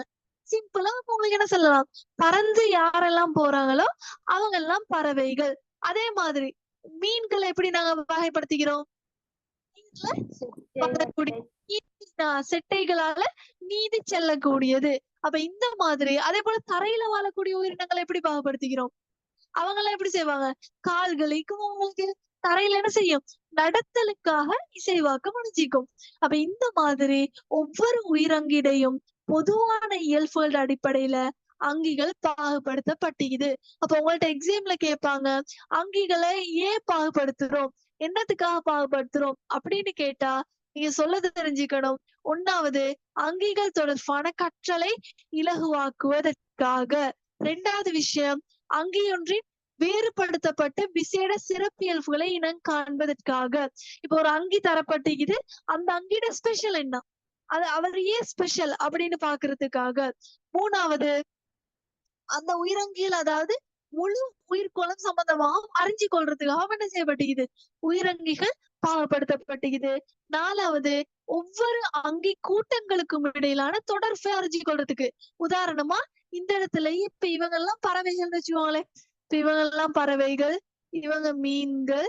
அப்ப இந்த பறவைகளுக்கும் இந்த மீன்களுக்கும் என்ன தொடர்பு? இவர் ஒரு கூட்டம், இவர் ஒரு கூட்டம். ஆனா இவங்க 2 பேருக்கும் என்ன செய்யலாம்? ஒரு தொடர்பு வைக்கலாம். எனவே அங்கிகள கூட்டங்களுக்கு இடையிலான தொடர்பு அறிஞ்சு கொள்றதுக்காக. அடுத்தது மனிதனுக்கு பொருளாதார ரீதியான முக்கியத்துவம் உடைய அங்கிகளை இனம் காண்பதற்காக. யாரெல்லாம் எங்களுக்கு முக்கியம்? உதாரணமா எங்களுக்கு தெரியும் மாடு, கோழி, வேற என்ன செய்யறோம்? ஆடு. இதெல்லாம் எங்களுக்கு என்ன செய்யுது? இறைச்சிக்காக தேவைப்படுது. அதே போல பசு பாலுக்காக தேவைப்படுது. அதே மாதிரி இப்ப இந்த பூனை அது மாதிரி எல்லாம் செல்ல பிராணிகளா தேவைப்படுது.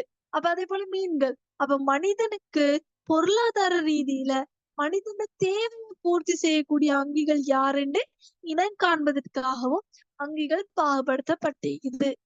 விளங்குதா? விளைச்சா இந்த விஷயம் விளைச்சா? அப்ப இத உங்கள்ட்ட கேட்பாங்க. சும்மா பார்ட் 2ல ஸ்ட்ரக்சர்ல கேட்கலாம். அங்கிகளை பாகுபடுத்துறது முக்கியத்துவம் என்னடா அப்படி கேட்டா நீங்க சொல்ல தெரிஞ்சுக்கணும். சரியா? அப்ப இதை எழுதிக் கொள்வோம். எழுதிட்டு போவோம். அடுத்த ஹெடிங் போடுங்க. உயிர்கோளம். உயிர்கோளம்.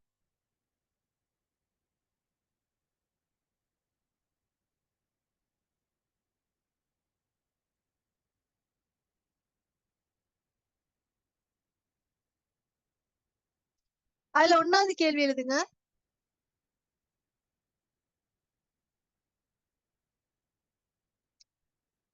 அங்கிகளின் பாகுபாடு என்றால் என்ன? அங்கிகளின் பாகுபாடு என்றால் என்ன?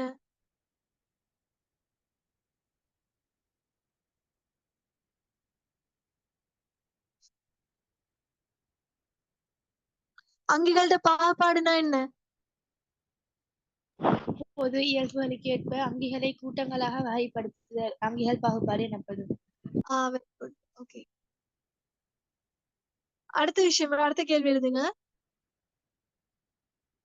அங்கிகளை பாகுபடுத்துவதன் முக்கியத்துவம் யாது? அங்கிகளை பாகுபடுத்துவதன் முக்கியத்துவம் யாது?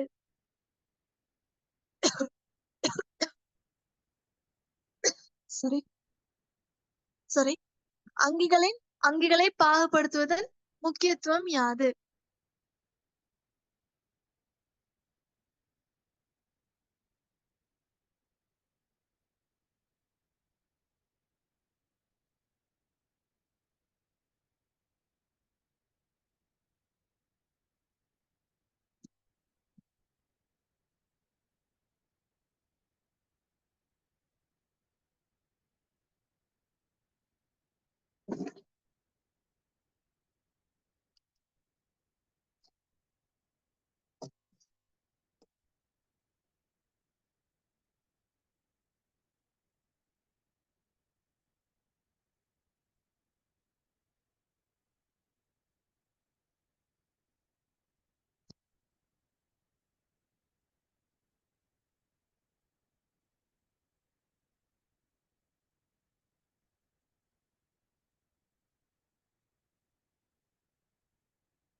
அடுத்த கேள்வி சொல்லவா? டீச்சர். அடுத்த விஷயம் என்னன்னா, இப்ப இந்த அங்கிகளை யாரு பாகுபடுத்தினாங்க, எப்படி பாகுபடுத்தினாங்கன்னு உங்களுக்கு விளக்கப்படுத்துறாங்க. அதாவது கிறிஸ்துவுக்கு முன் 4ஆம் நூற்றாண்டுல உள்ள 1வது என்ன செய்யறாருண்டா, அரிஸ்டோட்டில் ஒருத்தர் வாராரு. அவரு தான் முதலா ஒரு கொள்கையை சொல்றாரு, எப்படி நாங்க அங்கிகளை பாகுபடுத்தலாம்னு ஒரு ஒரு ஐடியாவை முன்வைக்கிறாரு. அதுக்கு பிறகு 18ஆம் நூற்றாண்டுல கெரோலஸ் லீனியஸ்ன்னு சொல்றாரு ஒருத்தர் வாராரு. அவர் அவர் அறிமுகப்படுத்தின பாகுபாட்டு முறையை தான் நாங்க என்ன செய்யறோம், அதாவது அவரால் அறிமுகப்படுத்தப்பட்டு அவரு நிறைய அங்கிகளை பேரிட்டாரு. அவர்கிட்ட பேரிட்ட முறையை தான் நாங்க இன்றைக்கு வரைக்கும் யூஸ் பண்றோம். இப்ப அவரால பேரிடப்பட்ட நிறைய விலங்குகள், தாவரங்கள் இது. அத ஒவ்வொருடையும் பின்னுக்கு அதோட பேருக்கு பின்னுக்கு இவரோட பேர் சேர்க்கப்பட்டிருக்குது. லீனியஸ் என்ற பேர் சேர்க்கப்பட்டிருக்குது. சரியா? அப்ப அரிஸ்டோட்டல்ன்றவரால தான் முதன்முறையாக அதாவது அங்கிகள் பாகுபடுத்தப்பட்டுச்சு. ஆனா அதுக்கு பிறகு கெரோலஸ் லீனியஸ் தான் என்ன செஞ்சாரு, அதாவது அவரே ஒரு பாகுபாட்டு முறை அறிமுகப்படுத்துறாரு.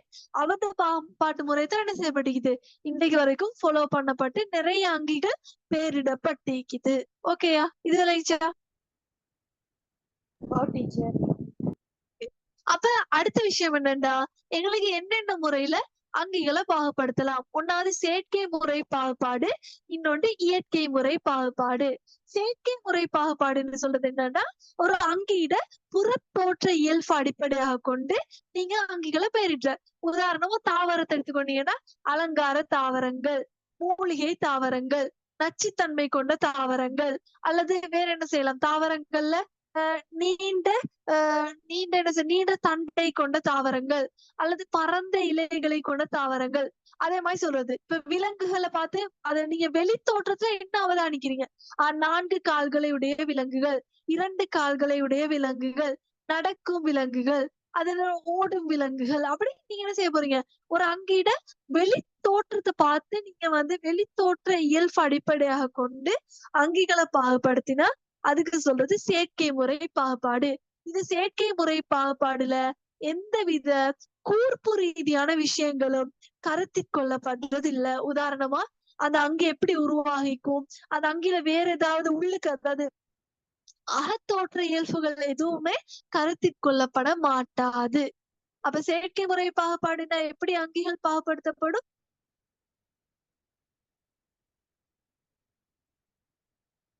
அங்கிகள்ட புறத்தோற்ற இயல்புகளை கொண்டு, புறத்தோற்ற இயல்புகளை அடிப்படையாக கொண்டு.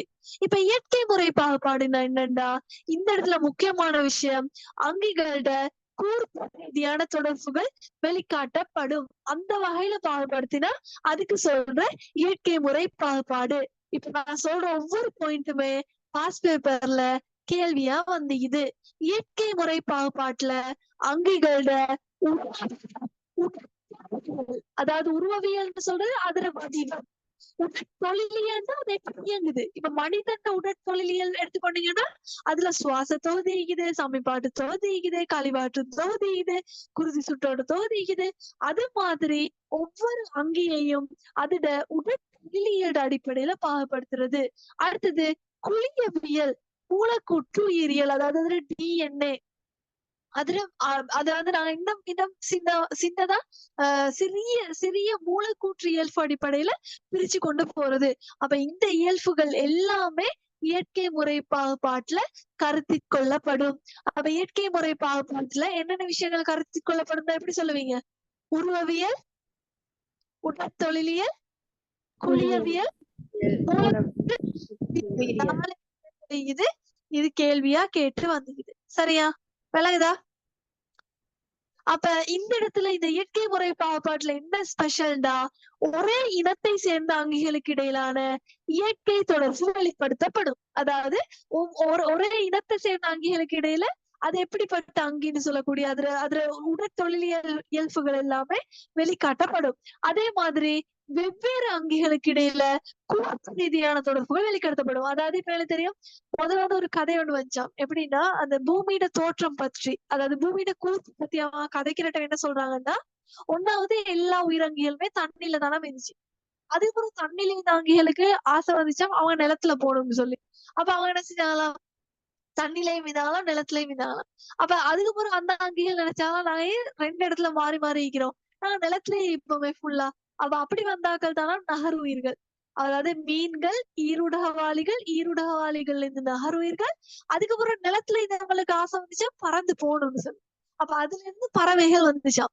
அப்ப பறந்து போனவங்களுக்கு என்ன வந்துச்சா நாங்க கொஞ்சம் என்ன சொல்றது இன்னும் அட்வான்ஸ் ஆயிப்போமே, அதாவது 6 அறிவாயிப்போமே அப்படின்னு. அதுல இருந்து தானா மனிதன் முளையூட்டிகள் எல்லாமே உருவாச்சுது. அதாவது இந்த இடத்துல அவங்க சொல்ல வர்றது என்னன்னா கூர்ப்பு ரீதியான தொடர்புகள். ஒரு அங்கியில இருந்து இன்னொரு அங்கி எப்படி உருவாச்சுன்ற தொடர்பு இந்த இயற்கை முறை பாகுபாடு வெளிக்காட்டும். விளைச்சா அப்ப செயற்கை முறை பாகுபாடு இயற்கை முறை பாகுபாடுனா என்னன்னு விளைச்சா? ஓகே, அப்ப இதை எழுதி கொள்வோம். எழுதுங்க. முதலாக அங்கிகளை பாகுபடுத்தியவர் யார்?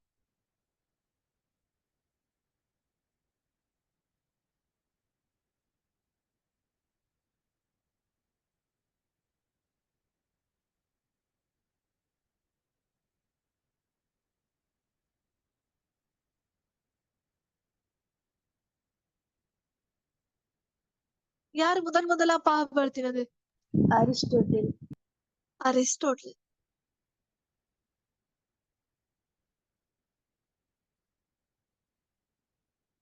பதினெட்டாம் நூற்றாண்டளவில் கிறிஸ்துவுக்கு பின் கிபின்னு போட்டு 18ஆம் நூற்றாண்டில்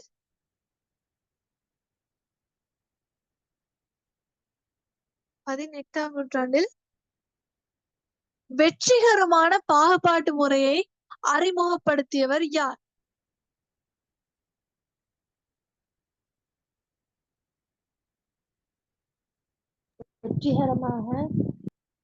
வெற்றிகரமான பாகுபாட்டு முறையை அறிமுகப்படுத்தியவர் யார்?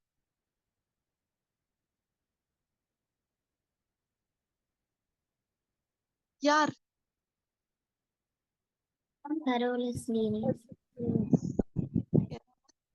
லீனியஸ்.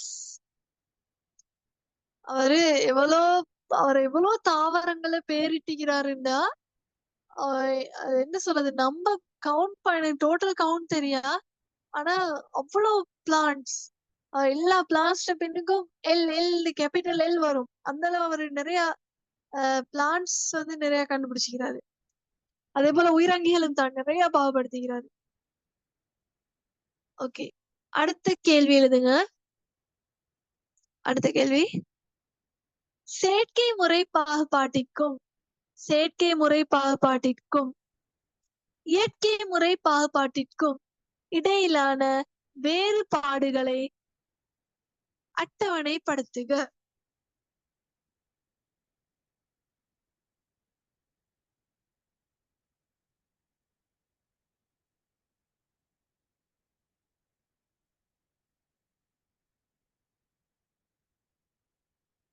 செயற்கை முறை பாகுபாட்டிற்கும் இயற்கை முறை பாகுபாட்டிற்கும் இடையிலான வேறுபாடுகளை அட்டவணைப்படுத்துக.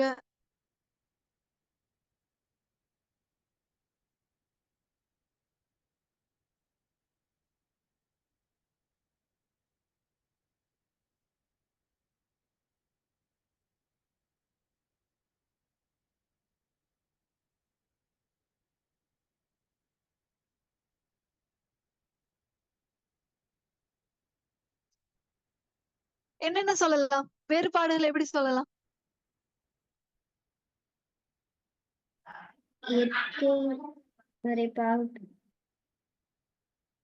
விலங்கல செயற்கை முறை பாகுபாடு புறத்தோற்ற அடிப்படையில வேறுபடுத்தப்படும். இயற்கை முறை பாகுபாடு அங்கிருந்த உருவவியல், உரட்டொழிலியல், புலியவியல், மூலக்கூற்று உயிரியல் போன்று அதை அடிப்படையில வச்சு வேறுபடுத்தப்படும். யாரு கூர்ப்பு தொடர்புகளை வெளிப்படுத்துறது? கூர்ப்பு தொடர்புகளை பாகுபாடு. சரியா? அதே ஒரு பாயிண்டா சொல்லணும். செயற்கை முறை பாகுபாட்டுல கூர்ப்பு தொடர்புகள் வெளிக்காட்டப்படாது, இயற்கை முறை பாகுபாட்டுல கூர்ப்பு தொடர்புகள் வெளிக்காட்டப்படும். சரியா? விளைச்சா?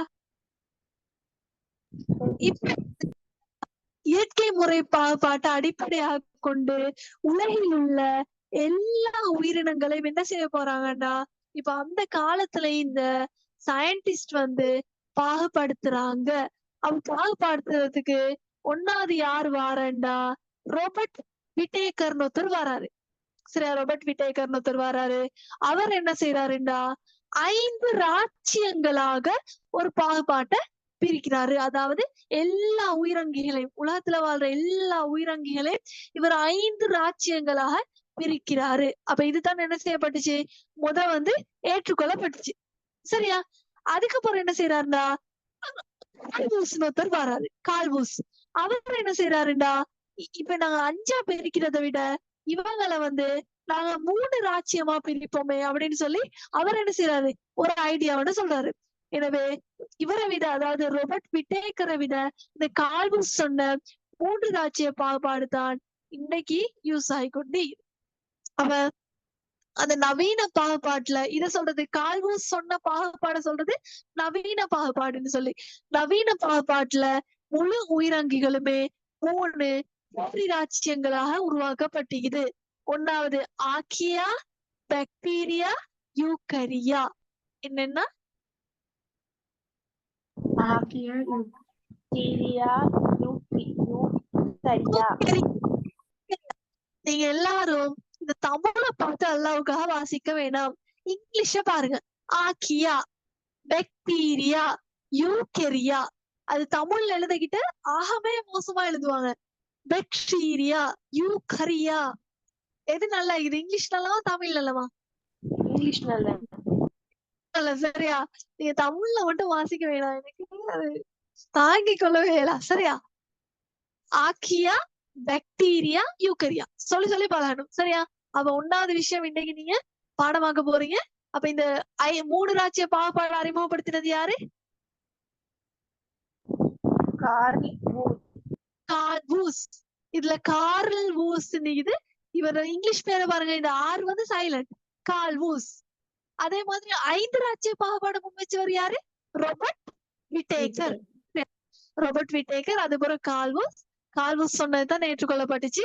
அவர் சொன்னது 3 ராச்சிய பாகுபாடு, எல்லா உயிரங்கிகளுமே 3ஆ பிரிப்போம். Archaea, bacteria, eukarya. அப்ப நாங்க இன்னைக்கு இவங்களோட இயல்புகளை பார்ப்போம். 1வது ஆர்க்கியா. பாருங்களேன், நல்ல பேர் உண்டு, ஆர்க்கியா. இப்ப இந்த பேரினத்துக்குரிய அங்கிகள்ல என்ன ஸ்பெஷல்னா, இவங்களுக்கு கருவே இல்லை. ஒரு கலம்டா கட்டாயம் கரு ஒண்டிக்கணும் தானே. இந்த உயிரங்கிகள்ல திட்டமான கருவே இல்லை. திட்டமான கருன்னா நீங்க அந்த களத்தை பார்த்து உங்களுக்கு கன்ஃபார்மா சொல்லலாம் இதுல கரு ஈக்குதுன்னு. அப்ப இவங்களுக்கு அத கன்ஃபார்மா உங்களுக்கு சொல்லலாம் இதுல வந்து கரு இல்ல. எனவே இதுல வார அங்கிகளை நான் ஒரு பேர் சொல்ல போறோம். ப்ரோகேரியோட்டா. என்ன கெரியோட்டா? ப்ரோகேரியோட்டா. இவங்க எங்க வாழ்வாங்கடா, நீங்க நினைச்சும் பார்க்க இயலாத இடத்துல வாழ்வாங்க. அதாவது ஒரு உயிரங்கி, இப்ப நான் சொல்ல வந்தேன், இந்த உயிரங்கி இந்த இடத்துல வாழலாம்னு சொல்லி, ஒரு உயிரங்கி வாழவே இயலாத நினைக்கிற இடத்துலதான் இவங்க வாழ்வாங்க. எங்க? எரிமலை, பாலைவனம், பனிமலை,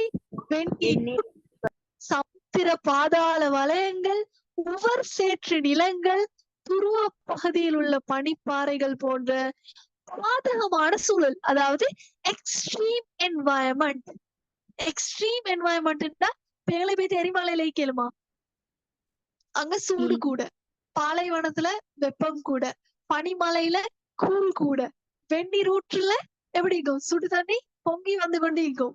அதே போல சமுத்திர பாதாள வலயத்துக்குள்ள ஆக்சிஜனே இருக்காது, மொழி இருட்டாயிக்கும். உவர் சேற்று நிலத்துல உப்புட செறிவு கூடவாய்க்கும். அதே போல துருவ பகுதியில் உள்ள பனிப்பாறையில மைனஸ்ல இருக்கும் எல்லாம். அப்ப எக்ஸ்ட்ரீம் பாதகமான சூழல்ல செய்வாங்க இந்த ப்ரோகேரியாட்டா அங்கிகள் உயிர் வாழ்வாங்க. எப்படிப்பட்டாக்கள்? என்ன நினைக்குது உன மனசுல இப்ப இவங்களை பத்தி? யாருடா, அப்படிதானே? அதே போல இவங்க நுண்ணுயிர் கொல்லிகளுக்கு தூண்டற்பேறு அற்றவை. தூண்டற்பேறு அற்றவைனா நுண்ணுயிர் கொல்லி அப்படின்னா, இப்ப நாங்க அந்த மொஸ்கிட்டோ ட்ரிபலன்ட் தானே, அந்த ஸ்ப்ரே உண்டு, இப்ப நாங்க அதை போயிட்டு நெலுமோண்ட கண்டு அடிச்சோன்னா அந்த நீங்க அடிச்சீங்கன்னா அந்த நெலும்பு செத்து போயிடும். அதே மாதிரி ஒரு கரப்பான் ஏதாவது காக்ரோச் வந்துச்சுன்னா அதுக்கு அந்த மோர்டின் ஸ்ப்ரே அதை அடிச்சோன்னா அது அந்த கரப்பாத்தான் செத்து போயிடும். அதுக்கான காரணம் அந்த மோர்டின் ஸ்ப்ரேன்றது ஒரு நுண்ணுயிர் கொல்லி. அதுக்கு அந்த உயிரங்க என்ன செய்யுது, ஒரு ரியாக்ஷனை காட்டுது. ஆனா இவங்களுக்கு நீங்க போயிட்டு என்னது இவங்க வாழ்றதே எக்ஸ்ட்ரீமான இடத்துல, இப்ப இவங்க உங்களுக்கு கொல்ல இயலுமா? நுண்ணுயிர் கொல்லி பயன்படுத்தி உங்களுக்கு அழிக்க இயலுமா இவங்களை? இவங்களை எங்களுக்கு நுண்ணுயிர் கொல்லி பயன்படுத்தி அழிக்கலா. இவங்களுக்கு எக்ஸாம்பிள் யாருண்டா மெத்தனஜென், அடுத்தது ஹெலோஃபைல்ஸ். யார் யாரு? மெத்தனோ ஜெனோ ஹெலோஃபைல்ஸும். ஓகேயா? ஓகேயா? அப்ப ஆக்கியா கூட்டத்துக்குள்ள வர என்ன பேர் சொல்லுவோம்? ப்ரோகேரியோட்டிக். ப்ரோகேரியோட்டிக் அங்கிகள். சரியா? இவங்க எப்படிப்பட்ட இடத்துல வாழ்வாங்க? எரிமலை, பாலைவனம், பனிமலை, வெந்நீர் ஊற்றுக்கள், அந்த மாதிரி பாதகமான, சாதகம் இல்ல பாதகமான இடத்துலதான் என்ன செய்வாங்க, சூழல்ல வாழ்வாங்க. சரியா? அடுத்த குரூப், இவங்க ஒரு குரூப். சரியா? அப்ப உலகத்துல இப்படிப்பட்ட உயிரங்கிகளும் என்ன செய்யுது, வாழ்ந்து கொண்டு இது. ஒவ்வொரு உயிரங்கியும் ஒவ்வொரு விதம் வேணா அத சொல்லுவாங்க, ஜோக்குக்கு சொல்லுவாங்க, இனம் இனத்தோடு சேர்ந்து. அப்ப இவங்க ஒரு இனம். சரியா? அடுத்த ஒரு குரூப், அவங்க பாக்டீரியாக்கள். இப்ப இதுல இருக்கிறவங்களுக்கும் திட்டமான கரு இல்ல. இவங்களும் எப்படின்னா ப்ரோகேரியாட்டா குரூப்புக்குரிய ஆக்கள். இந்த ப்ரோகேரியாட்டா குரூப் உள்ள ஆக்களுக்கு திட்டமான கரு இல்ல. இவங்கள்ல என்ன செய்வாங்கடா, கொஞ்சம் பேர் நுண்ணுயிர் கொல்லிக்கு ரியாக்ஷனை காட்டுவாங்க, கொஞ்சம் பேர் என்ன செய்வாங்க, நோயாக்கிகளா தொழிற்படுவாங்க. அடுத்தது இவங்க பூமியில எல்லா வகை சூழல்லையும் அழகா வாழ்வாங்க. சரியா? இவங்களுக்கு எந்த பிரச்சனையும் இல்ல. அந்த எக்ஸ்ட்ரீம் லெவல்லயும் மீட்பாங்க, சில டைம் நார்மல் டெம்பரேச்சர்லயும் மீட்பாங்க. இவங்களுக்கு உதாரணம் சாதாரண பாக்டீரியாக்கள், சயனோ பாக்டீரியாக்கள் எல்லாம் இந்த பாக்டீரியாக்கு எக்ஸாம்பிள். இங்க பாருங்க, பாக்டீரியா, இது சயனோ பாக்டீரியா. சயனோ பாக்டீரியா ஒளித்தோப்பு செய்யுமா?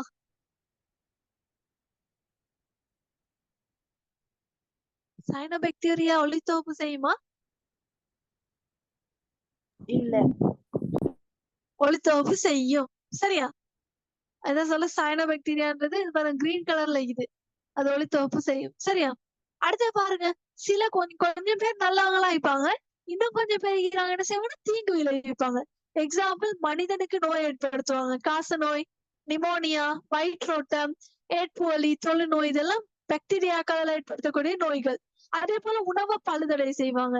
தயிர், யோகட், சீஸ் எல்லாம் உற்பத்தியில ஹெல்ப் பண்ணுவாங்க. அதே போல தேங்காய் மட்டை, சணல், அதுல இருந்து நாரை பிரிச்சு எடுக்கணுமா, தும்பு கை தொழில்ல பாக்டீரியாக்கள் ஹெல்ப் பண்ணும். அதே மாதிரி வளிமண்டல நைதரசனை பதிக்கிறதால, எக்ஸாம்பிள் எங்களுக்கு தெரியும், இப்ப வளிமண்டலத்துல அதிக அளவு காணப்படக்கூடிய வாயு நைதரசன் வாயு. அந்த நைதரசன் வாயு மண்ணுக்கு கொண்டு வர்றது யாரு, நைதரசன் இறக்கும் பாக்டீரியாக்கள்னு கொஞ்சம் பேர் இருக்கிறாங்க. நீங்க கிரேட் 11க்கு வந்ததுக்கு அப்புறம் நான் சொல்லி தருவேன். நைதரசன் வட்டம் ஒண்ணு படிப்போம். சரியா? இப்ப இந்த நைதரசன் பூமியில நிலத்துக்கு வந்துச்சுன்னா அது நிலம் நல்லா வளமான மண்ணாக காணப்படும். எனவே அந்த கொஞ்சம் பாக்டீரியா என்ன செய்வாங்கன்னா வளிமண்டல் செய்கிற நைதரசனை நிலத்தை நோக்கி பதிக்க செய்வாங்க. அடுத்தது இறந்த உயிரங்கிகளை பிரிகையடை செய்யற வேலையும் இந்த பாக்டீரியாக்கள் செய்யும். அப்ப இந்த பாக்டீரியா இந்த குரூப்ல இருக்கிறவங்க நல்ல வேலையும் செய்வாங்க, கெட்ட வேலையும் செய்வாங்க. ஓகேயா? விளைச்சா? ஓகே. அடுத்த மூணாவது குரூப் யாருண்டா யூகெரியா. என்ன கெரியா? யூகெரியா. சரியா? இது யூகெரியான்னு வாசிக்கக்கூடா, இந்த தேவல யூகெரியா. சரியா? இப்ப இவங்களை சொல்றது யூகெரியோட்டாக்கள். அப்படின்னா இவங்களுக்கு என்ன ஸ்பெஷல்டா, திட்டமான கரு காணப்படும்.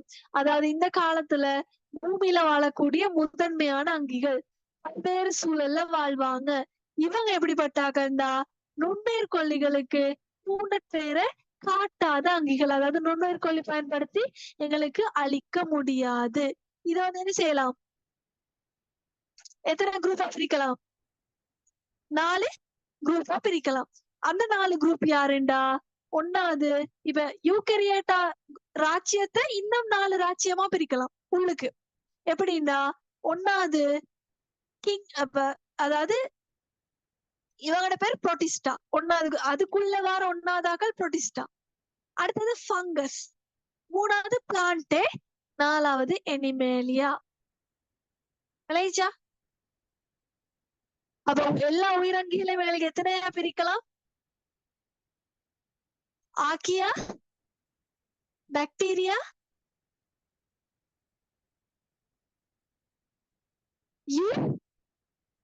யூகரியா. இதுல இந்த யூகரியாவை இன்னும் எத்தனையா பிரிக்கலாம்? எத்தனையா பிரிக்கலாம்? 4.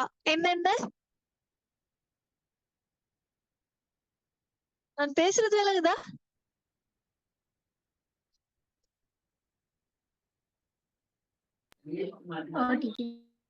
ஓ, இவங்களை எப்படியா பிரிக்கலாம்?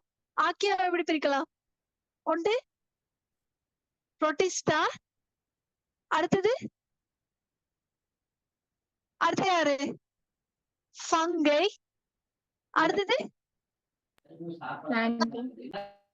பிளான்ட்,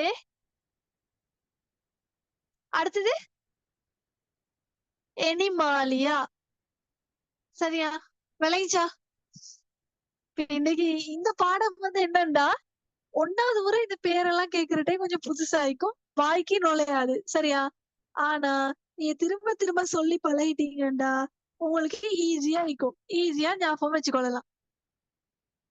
நீ இன்றைக்கு என்ன செய்யணும்? இப்ப உங்களோட ஃப்ரெண்ட்ஸ் ஒவ்வொருத்தருக்கும் என்ன செய்யலாம்? ஒவ்வொரு பேரை சொல்லலாம். ஆனா நீங்க அவங்களுக்கு போயிட்டு என்ன செய்யக்கூடாது? சொல்லி காட்டக்கூடாது. நீங்க என்ன செய்யணும்? மனசுல வச்சுக்கொள்ளணும். பட்ட பேர் சொல்லக்கூடாது. இப்ப நீங்க ஈஸியா ஞாபகம் வச்சுக்கொள்றதுக்கு ஒன்று உங்கள்ட்ட இருக்கிற திங்ஸுக்கு, அதாவது உங்களோட ரேசருக்கு ஒரு பேர் வைக்கலாம், பென்சிலுக்கு ஒரு பேர் வைக்கலாம், பேனாக்கு ஒரு பேர் வைக்கலாம். ஆக்கியா, பாக்டீரியா, யூக்கரியா. சொல்லி சொல்லி நீங்க பாடம் வந்துடும். யூக்கரியால 4 குரூப் என்னென்ன? புரோட்டிஸ்டா,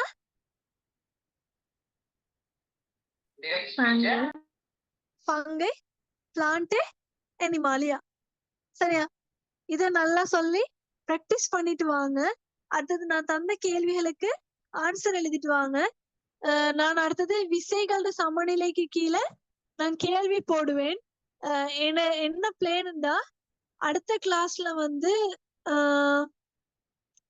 விசைகளோட சமநிலையில கேள்வி செய்யணும். சரியா? இன்னைக்கு நான் தார கேள்வி செய்யணும்.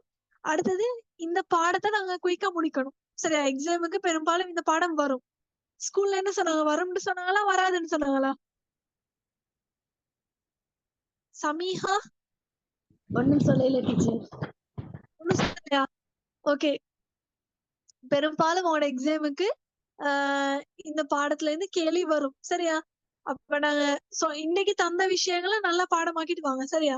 அப்ப நெக்ஸ்ட் கிளாஸ்ல உனக்கு இன்னும் இந்த மந்த் இது வந்து 3வது கிளாஸ். சரியா? இன்னும் 2 கிளாஸ் இருக்குது. ஒரு கிளாஸ்ல நாங்க என்ன செய்யணும்? ஃபுல்லா இந்த பாடம் படிக்கவும் வேணும். ஃபுல்லா முடிக்க சான்ஸ் இல்ல. அடுத்து வந்து கேள்வி செய்யணும். இன்னொரு கிளாஸ்ல என்ன செய்யணும்? உங்களோட எக்ஸாமுக்கு ரெடி பண்ணுவேன். இன்னொரு 2 கிளாஸ் பேப்பர் கிளாஸ் செய்வேன். சரியா? விளைச்சா? ஓகே.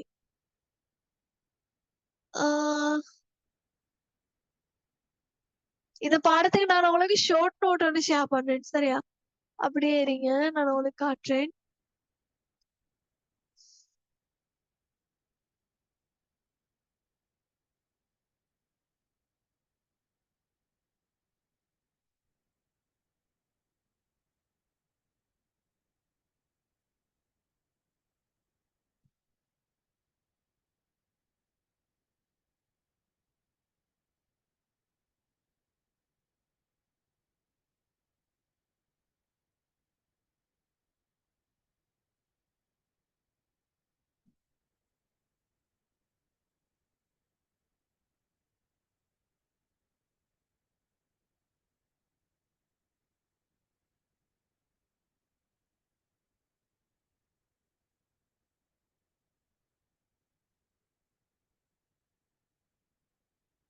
ஓகே, நான் உங்களுக்கு இதுக்கு ஒரு ஷார்ட் நோட் ஒன்று ஷேர் பண்றேன்.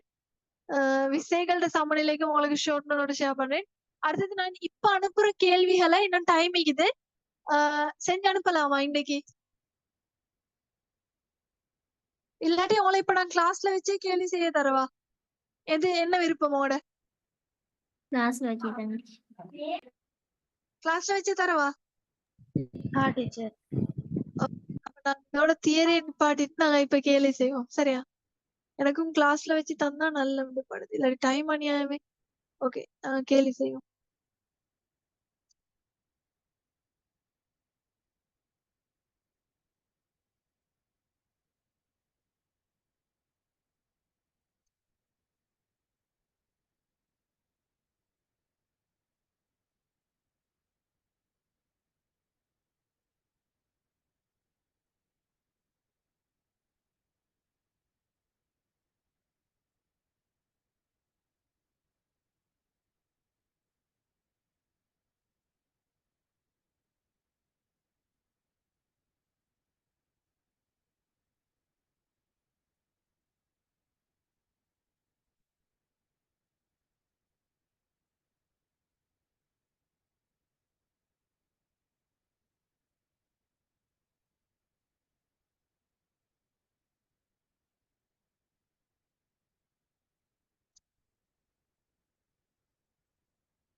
ஓகே, இந்த 33வது கேள்வியை பாருங்க. 2017ல 33வது கேள்வி.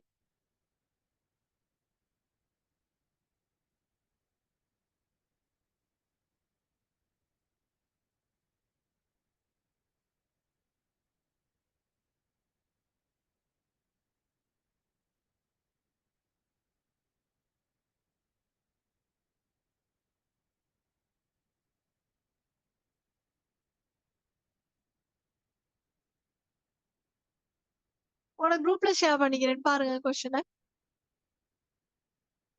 2017ல 33வது கேள்வி.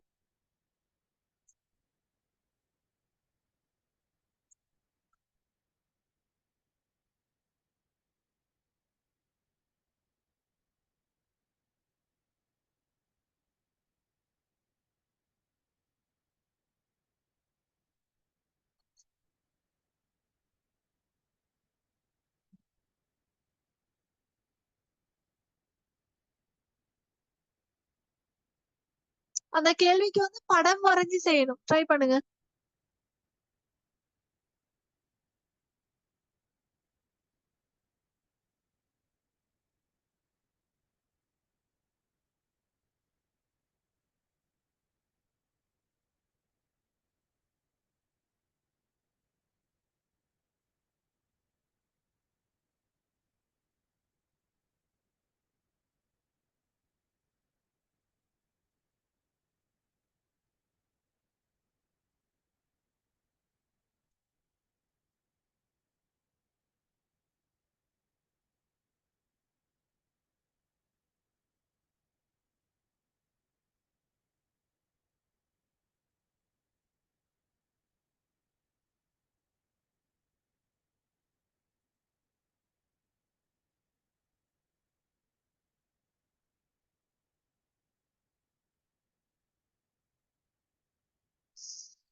செஞ்சிட்டீங்களா?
செஞ்சாச்சு டீச்சர்.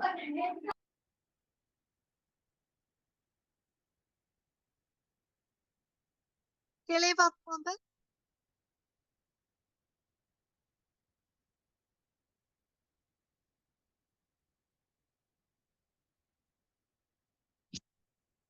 ஓகே, இங்க பாருங்க இந்த கேள்விய. எவ்வளவு நல்ல கேள்வி இது. பொருள் ஒன்று 10 நியூட்டன், 15 நியூட்டன், P நியூட்டன் ஆகிய 3 ஒருதள விசைகளின் கீழ் சமநிலையில் உள்ளது. சரியா? இது சமாந்தர ஒருதள விசையா, சமாந்தரம் அற்ற ஒருதள விசையான எனக்கு தெரியா. இவன் சொல்றாங்க ஒரு 3 ஒருதள விசை. சரியா? இப்ப சொல்றாங்க 10 நியூட்டன், 15 நியூட்டன் ஆகிய 2 விசைகளினதும் விலையும் 12 நியூட்டன் ஆகும். ஓகேயா? நான் 3 விசைகளையும் குறிக்கிறேன்.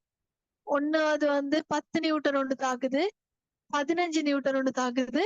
அதே மாதிரி என்ன என்ன என்ன நியூட்டன் தாக்குது? ஓகே, நான் இத பரும அளவோட வரைவோமே, அப்பதான் உங்களுக்கு விளங்கும்.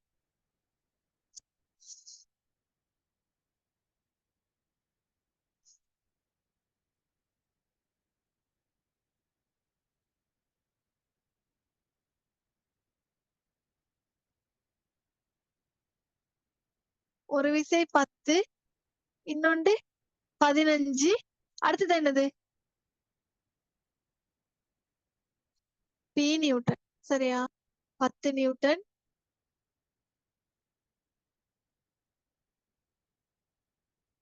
அடுத்தது 15 நியூட்டன். சரியா? அடுத்தது இது P நியூட்டனா. இவங்க சொல்றாங்க என்னண்டா, இந்த 10 நியூட்டன்டையும், சரியா, இந்த 10 நியூட்டன்டையும் 15 நியூட்டன்டையும் விலையில் எத்தனை ஆயிக்குமா? விலையில் எத்தனையா? 12. எனக்கு சொல்லுங்க, விலைகள் எப்படி கண்டுபிடிப்பீங்க? ஃபர்ஸ்ட்ல 3ஐயும் என்ன செய்யணும்? 3ஐயும் என்ன செய்யணும்? இணைப்பீங்கன்னா 3 விசைகளை இணைக்கணும். இணைக்கிற டைம் அந்த மத்திய புள்ளியினூடாக என்ன செய்ய போகுது? விலைகள் போக போகுது. அப்ப இந்த இடத்துல விலைகள் என்ன செய்யும்? 10 நியூட்டனை 15 நியூட்டனை விலைகள் என்ன செய்யும்? மேல் நோக்கி எத்தனை விசையா? 12 நியூட்டன். விலகுது. அவங்க சொல்றாங்க என்னண்டு இப்ப சொல்றாங்க, இந்த பியோட தொடர்புபட்ட கூற்றுக்களை சொல்லட்டான். இப்ப 1வது கூற்று சொல்றாங்க 12 நியூட்டன். சரியா பிள்ளையா?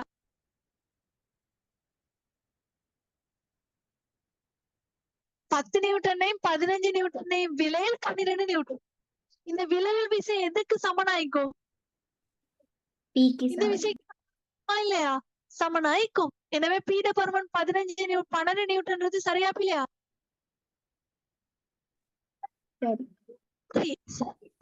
எக்ஸ் கூற்று சரி. இப்ப சொல்றாங்க 10 நியூட்டன் 15 நியூட்டன் ஆகிய 2 விசைகளினதும் விலையில் விசையின் திசையில் தாக்குமா? அதாவது இப்ப விலையில் விசையோட திசையில தாக்குமா, இல்லாட்டி அதுக்கு எதிர் திசையில தாக்குமா? நான் வரைஞ்சிக்கிறது சரியா பிள்ளையா? விலையில் விசையோட திசையில தான் நான் வரைஞ்சிக்கிறேன். நான் சரியா பிள்ளையா? அது என்ன செய்யுது? விலையில் விசைக்கு என்ன செய்யும்? எதிர் திசையில தாக்கும். அப்ப இந்த கூற்று பிழை. வைன்றது பிழை. எக்ஸ் சரி, வை பிழை. என்ன காரணம்? எதிர் திசையில தாக்கும். விசையின் திசைன்றது பிழை. மூணாவது பீயின் தாக்கக்கோடு. பாருங்க, பீட தாக்கக்கோடு 10 நியூட்டன் 15 நியூட்டன் ஆகிய 2 விசைகளினதும் தாக்கக்கோடுகளின் வெட்டுப்புள்ளியினூடாக செல்லும். சரியா பிள்ளையா? சரி. பிள்ளையா? சரி. அப்ப ஆன்சர் எத்தனாவது ஆன்சர்? எக்ஸ் கமா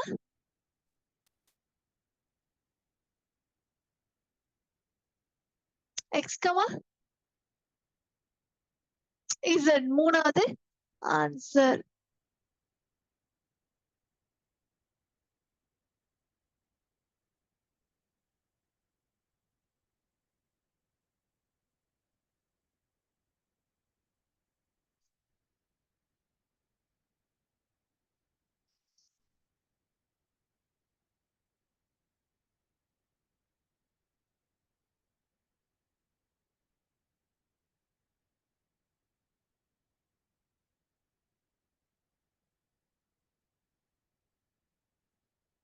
இந்த கேள்வி பாருங்க, 2018 5வது கேள்வி. 3 விசைகளின் கீழ் ஒரு பொருள் சமநிலையில் இருப்பதற்கு.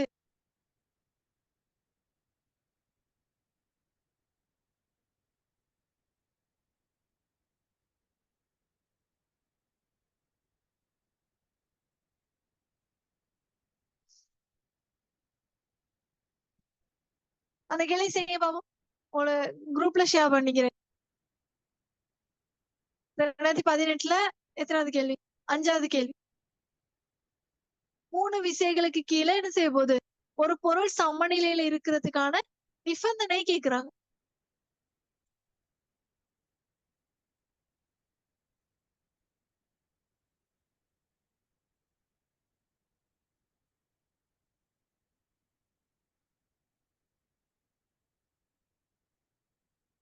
என்ன நிபந்தனை?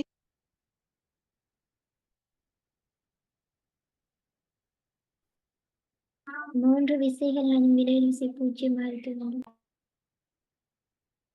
இருங்க வாரேன்.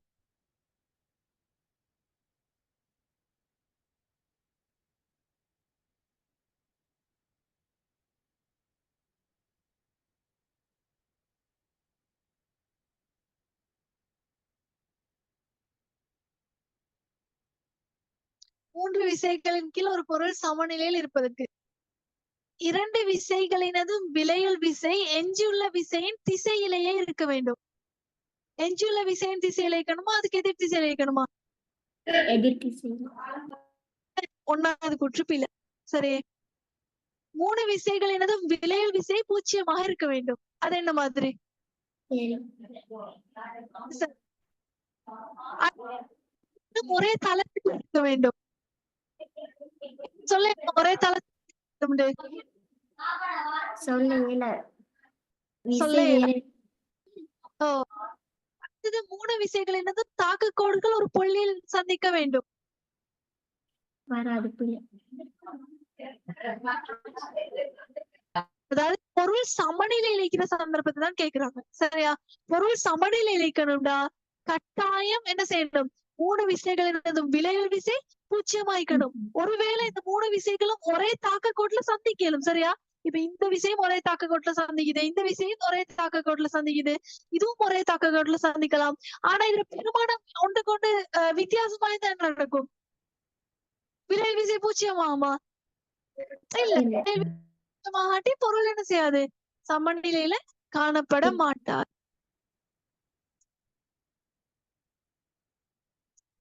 18.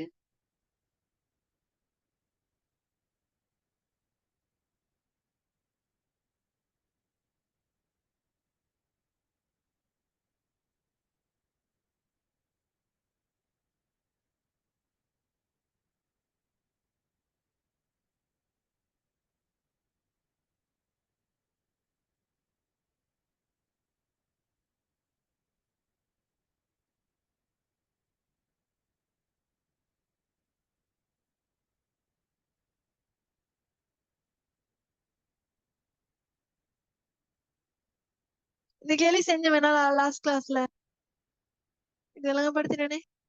46.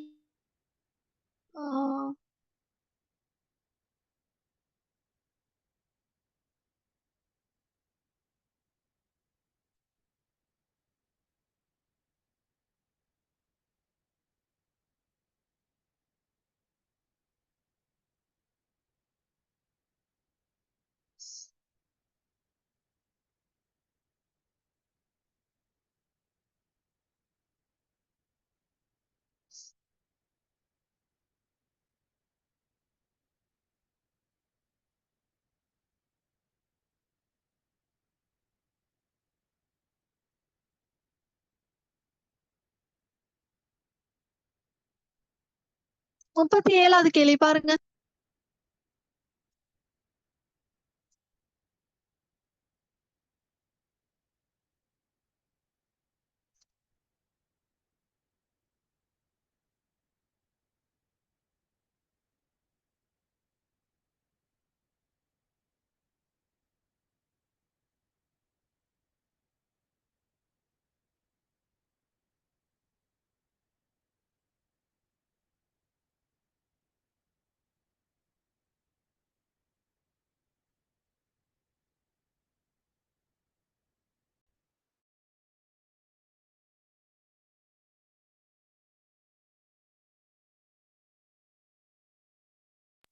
Okay, teacher.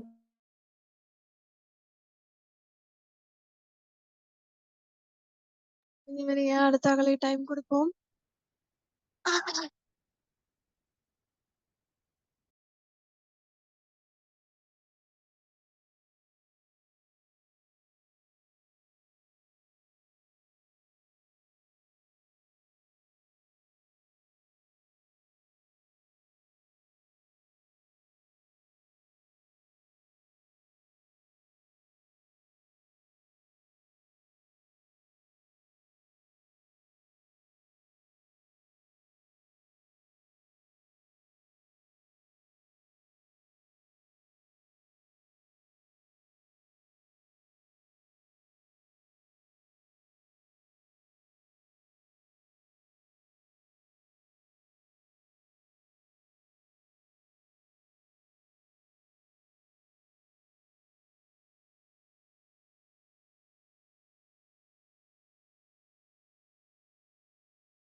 ஆமாம் அந்த கேள்வி.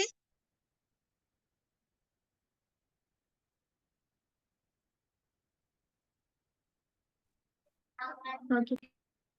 ஓகே. சொல்றாங்க ஒரு பொருளின் மீது ஒரு 4 நியூட்டன் விசையும் ஒரு 3 நியூட்டன் விசையும் ஒரே வேளையில் தாக்குகின்றன. இங்கு பெறத்தக்க விளையலின் பருமன் பற்றி தரப்பட்டுள்ள கூற்றுக்களை கருதுக. பெறத்தக்க விளையலின் உயர்ந்தபட்ச பருமன் 7 நியூட்டன் ஆகும். என்ன சொல்றீங்க? சரி. எப்படி சார் அந்த 2 விசை ஒரே திசையில ஒரே திசையில தாக்கினா அதுல உயர்ந்தபட்ச பெருமானம் 7 நியூட்டன். அடுத்த கேள்வி சொல்றாங்க பெறத்தக்க விளையலின் குறைந்தபட்ச பெருமானம் 1 நியூட்டன் ஆகும். சரி. அது என்ன சொல் அதுவும் சரி. ரெண்டும் எதிரெதிர் திசையில தாக்கினா ஒன்றுல இருந்து ஒண்ணு என்ன செய்வீங்க? கழிப்பீங்க. அப்ப 4 3 போனா 1 நியூட்டன். அடுத்தது பெறத்தக்க விளையலின் பருமன் எப்போதும் 5 நியூட்டன். எப்பவுமே 5 நியூட்டனா? இல்ல பில. அப்ப என்ன ஆன்சர்? ஏக்கமா டி மாத்திரம். டி மாத்திரம். எத்தனாவது ஆன்சர்? 4வது ஆன்சர். ஆன்சர் சரியா? ஓகே.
இது விசை திருப்பத்தோட சம்பந்தமான ஒரு கேள்வி. நான் அதை டிஸ்கஸ் பண்ணுவோம் பிறவைக்கு. ஓகே, நான் உங்களுக்கு மொடல் கொஸ்டினும் கொஞ்சம் ஷேர் பண்ணிவிடுறேன். சரியா? இன்னைக்கு சொல்லித்தந்த விஷயங்கள் ஏதாவது டோட்டிக்குதா? இல்ல டீச்சர். இல்ல. ஓகே, அப்ப இந்த உயிரங்கிகளின் பாகுபாடுல வர அந்த பெயர்களை நல்லா பார்த்து கொண்டு வாங்க. சரியா? அடுத்த கிளாஸ்ல நான் நிறைய பெயர்கள் எல்லாம் இன்னும் பெயர்கள் சொல்லி தருவேன். அப்ப நீங்க அந்த இந்த பெயர்கள் ஒன்னாவது நீங்க என்ன செய்யணும், கிளியரா சொல்ல தெரிஞ்சுக்கணும். இது ரிவைஸ் பண்ணி கொண்டு வாங்க. சரியா?